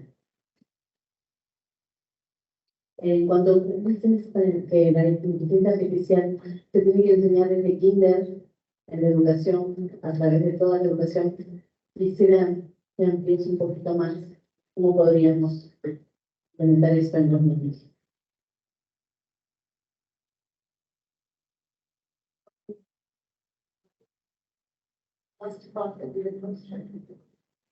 Sí, en la ponencia decía que la inteligencia artificial se podría utilizar en la educación ¿no? Es como un curso para los niños desde kindergarten hasta secundaria.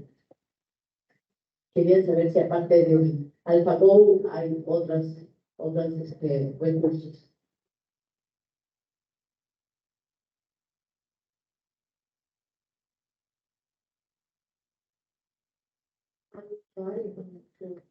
I'm sorry to do the question if I'm on what I understand.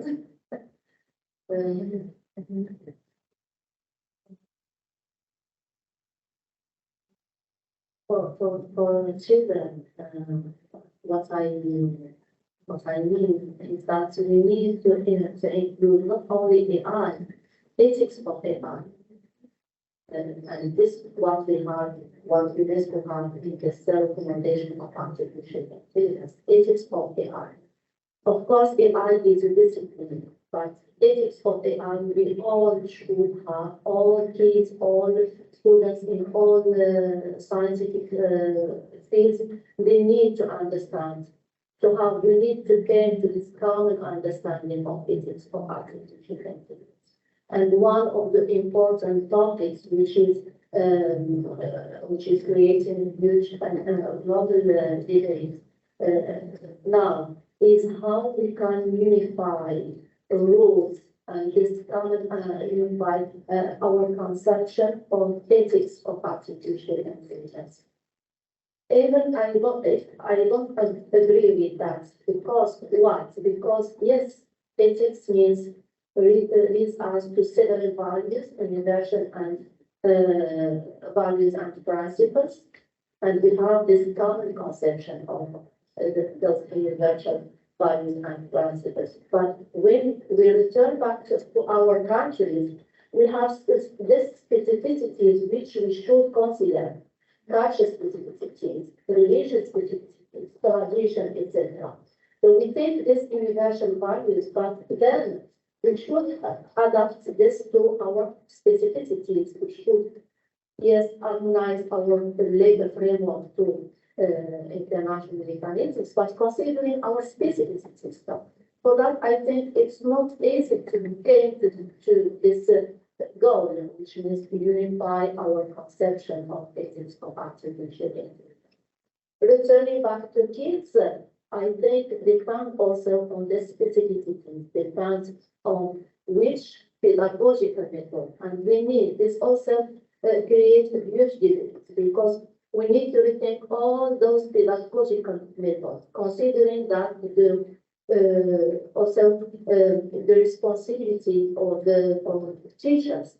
Teacher now should not be only educator or person who facilitate access to knowledge. Now, the teacher should be a bridge between students in different levels, this community we call students, and other communities in society, political, economic, and social communities.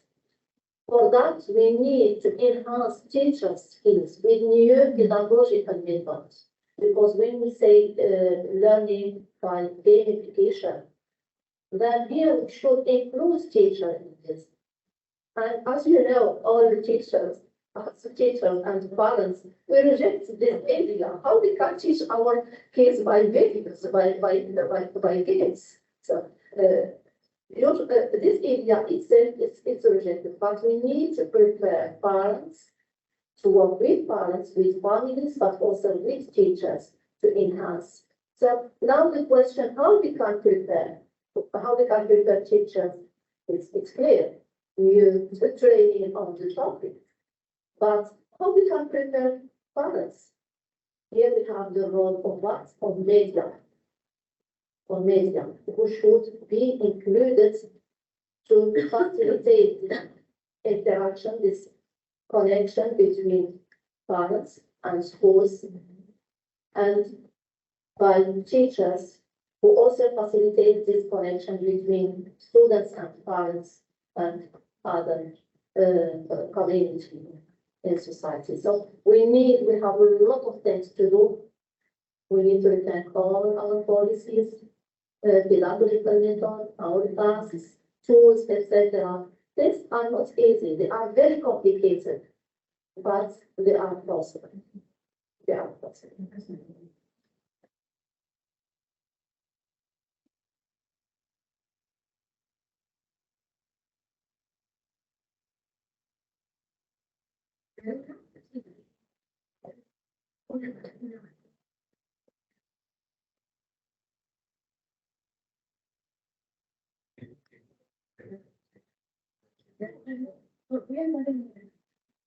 Thank you very much for your presentation. I'm actually working about thesis about artificial intelligence and the development of skills ability in science, technology, engineering, mathematics. My question is about your opinion about that. What do you think? Do you think artificial intelligence can be helped the students for develop these abilities? What is your advice for me in my research? Yes, as I said before, yes, students can use this. Even if myself, I'm not using ChatGPT for my research. As I said, I told some colleagues talking later, I used ChatGPT one time just because one newspaper asked me to make an interview about ChatGPT, so I wanted to know the evolution, the last stage of ChatGPT. But I'm not using ChatGPT in my research. Why? This is the most important question. Because I want to protect my skills, my modest intelligence, my ability to create. Because what we say now during exams, for example, in some countries, that students they cannot write a lot, especially in some specialties like laws, theology, or they cannot develop a good reflection. They give you the answer in 3-4 lines. Why? Because they are used to use WhatsApp, Facebook, small sentences. Yes, these are also other abilities, other skills. Sometimes we need to make corrections, we need to make the summing up, but we need also to have this ability to write longer articles and the good reflections, often almost different fields of research, sometimes from poesy, sometimes from art, sometimes from law, political, etc. So to have this all this diversity of resources, we need to count on our intelligence, on human intelligence, not on machine intelligence. Yes, you could use AI. It's a good tool, but also we need to keep the space between us and AI. Thank you. Thank you. Muchas gracias por la presentación,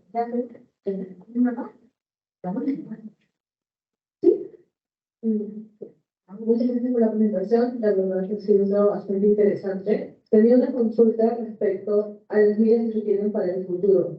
Yo soy de la generación que recién tuvo un celular que no tenía acceso a internet, luego conociendo lo que es el internet, y ahora tengo internet todos los días, es parte de mi trabajo. Pero lo que yo he visto en mi hermano menor, por ejemplo, que usa las inteligencias artificiales de una manera más rápida e innata que yo, pero ahora están empezando a generar vínculos con inteligencias artificiales, tal vez vínculos emocionales, y también quisiera saber su opinión al respecto. Hay una aplicación que es muy famosa ahora, que es una inteligencia artificial que se adapta según una personalidad en específico.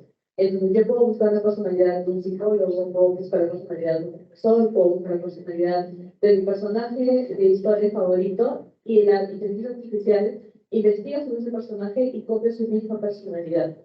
Y luego interactúa conmigo siendo como ese personaje. Y he visto que las personas más jóvenes, mi hermana está en el colegio, personas, niños de 13, 14, 15 años, están empezando a desarrollar un vínculo emocional con las inteligencias artificiales. Tanto así que a mí me ha llevado a impresionar y me ha empezado a sentir tal vez un miedo al futuro, de que se dejen de relacionar de manera social para empezar a relacionarse simplemente con computadores o teléfonos, porque ellos ya sienten que es una necesidad porque los escuchan, porque se adaptan a sus necesidades y a sus carencias tal vez afectivas, sociales o emocionales. ¿Cómo lo ve usted, Carlos? ¿Qué medidas deberíamos tomar para que la inteligencia artificial no se vuelva como otro ser humano o yo dependa de ella para mi día a día de forma cotidiana, hablando netamente de un vínculo ya sentimental, emocional, algo más relacionado que la inteligencia me puede decir que me aprecia, me entiende, me habla, y yo empiezo a de manera inconsciente a desarrollar un vínculo con ella? Ya creo que ahí se torna algo más peligroso tal vez, porque estamos dependiendo de algo que es netamente una máquina o un sensor de datos. Entonces, quiero saber su opinión respecto a esto. It's only also one of the topics discussed in the global level, inside several international institutions, especially in UNESCO. And because of what? Because, as I said before, we should contribute all of us to the identification of AI national strategy. That's why this approach, this three approach adopted by not only UNESCO, OECD, the Council of Europe, UN now they are working on, they created one party on AI, ethics of artificial intelligence. All those institutions, international institutions, they are considering, and they consider these three approaches: multidisciplinary and multisectorial and gender approach. Gender here in a large sense, which means not only women and men, but also other categories in society, related person, different ethnicity, etc. All gender approach in large sense. Also, kids we need to know what they need now and how to define, lead them to this new era. And that's why some we have some good experiences in international society, for example, in China. In the AI strategy, Chinese strategy, we made some rules few months, I think, ago, which also to every age of individuals, kids, teenagers, other more older person, the time they should spend on internet. How they are using some apps. Some apps are not authorized for kids, for example. So yes, and for that, multidisciplinary approach is necessary because we need the psychologist point of view, the physician point of view, we need lawyer point of view, we need companies point of view, and we need also these politicians to be with us and with the research to be to well identify this AI national strategy, which should respond to all categories in society, starting by kids until the last one in the society. Because one of the important principles we have in all this regional mechanisms, but also in UNESCO's recommendation of ethics of artificial intelligence, is called human-centered. We should not leave no one behind us. Kids or this woman in the mountain, which doesn't know to learn or to read or doesn't have access to technologies, etc. Also, for those persons, we should ensure access to AI and access to the internet. If you go to the recommendation, you will find in this part, when the recommendations speak about gender approach, about AI for to face discrimination based on gender, you will find some pictures for young girls in front of the screen, with this facial recognition, which is a huge challenge for girls and for boys. And also you will find another picture with for one woman in the region, trying to prepare dinner or lunch for her family with traditional tools, but she has also laptop and smartphone, which means that we should, in this era, ensure access to these tools to all categories in our society to ensure the inclusion of all, the integration of all individuals in the identification of AI national strategies, but also in the implementation of these strategies and in the monitoring of these strategies.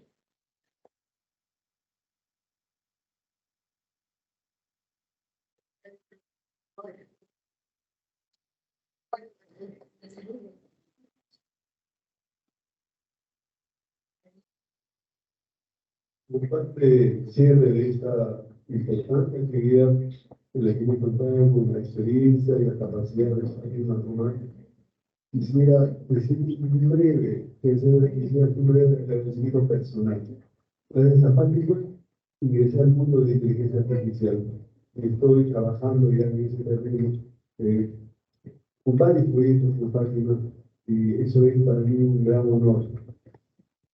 Quisiera agradecer la presencia de ustedes en el auditorio de la universidad y quisiera agradecer la presencia de los cientos de personas que nos han seguido a través de la mayoría que es Internet y que han sido testigos de esta importante exposición de Fátima.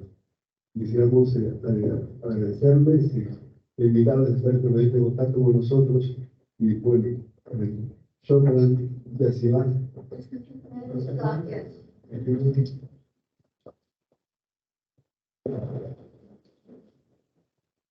Queremos invitar a la directora de la Escuela de Posgrado, doctora Rosario Alarcón, para que le entregue la constancia respectiva por la participación de Fátima Guzmán en nuestro seminario del día de hoy. Muchas gracias.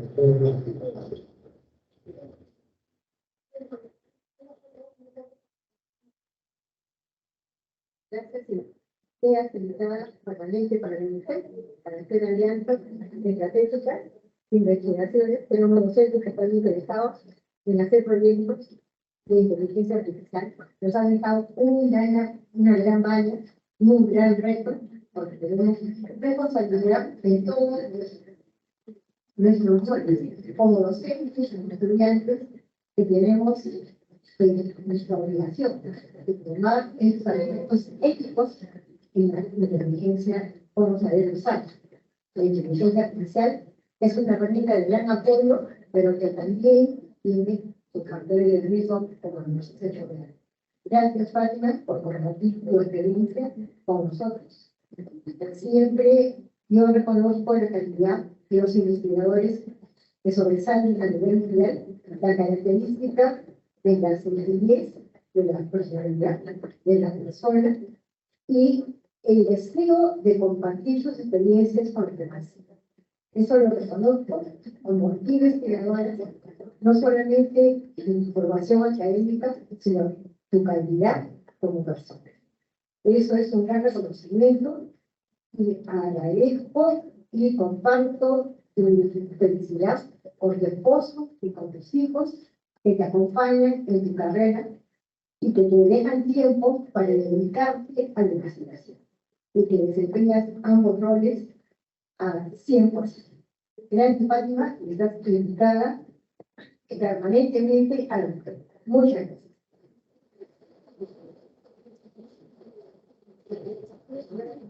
Maybe I should stay through and those days here in Lima was such a dream. A dream which is a reality because of you, all the members of UNIP, staff members, directors, deans, faculty staff, professors, friends, colleagues, but also those nice students and this important audience. So, yes, I should say thank you for all of you. First of all, for UNIP and authority in this university because they gives me this opportunity to learn a lot of things from Peruvian people and with Peruvian people. Thank you for this positive energy. This positive energy which will give me more motivation to continue this mission. I usually say that the most important things a researcher would have in his life slash or recognition, not only from the university, I'm thinking about, I'm very grateful for Boris Causa, but also the recognition a teacher could have from students. Why? Because our continuity should, and it's ensured by our students. And we usually say that our students, they are our ambassadors in fact, in all walks of life. Thank you again so much for all this nice time I spent with you here in Lima.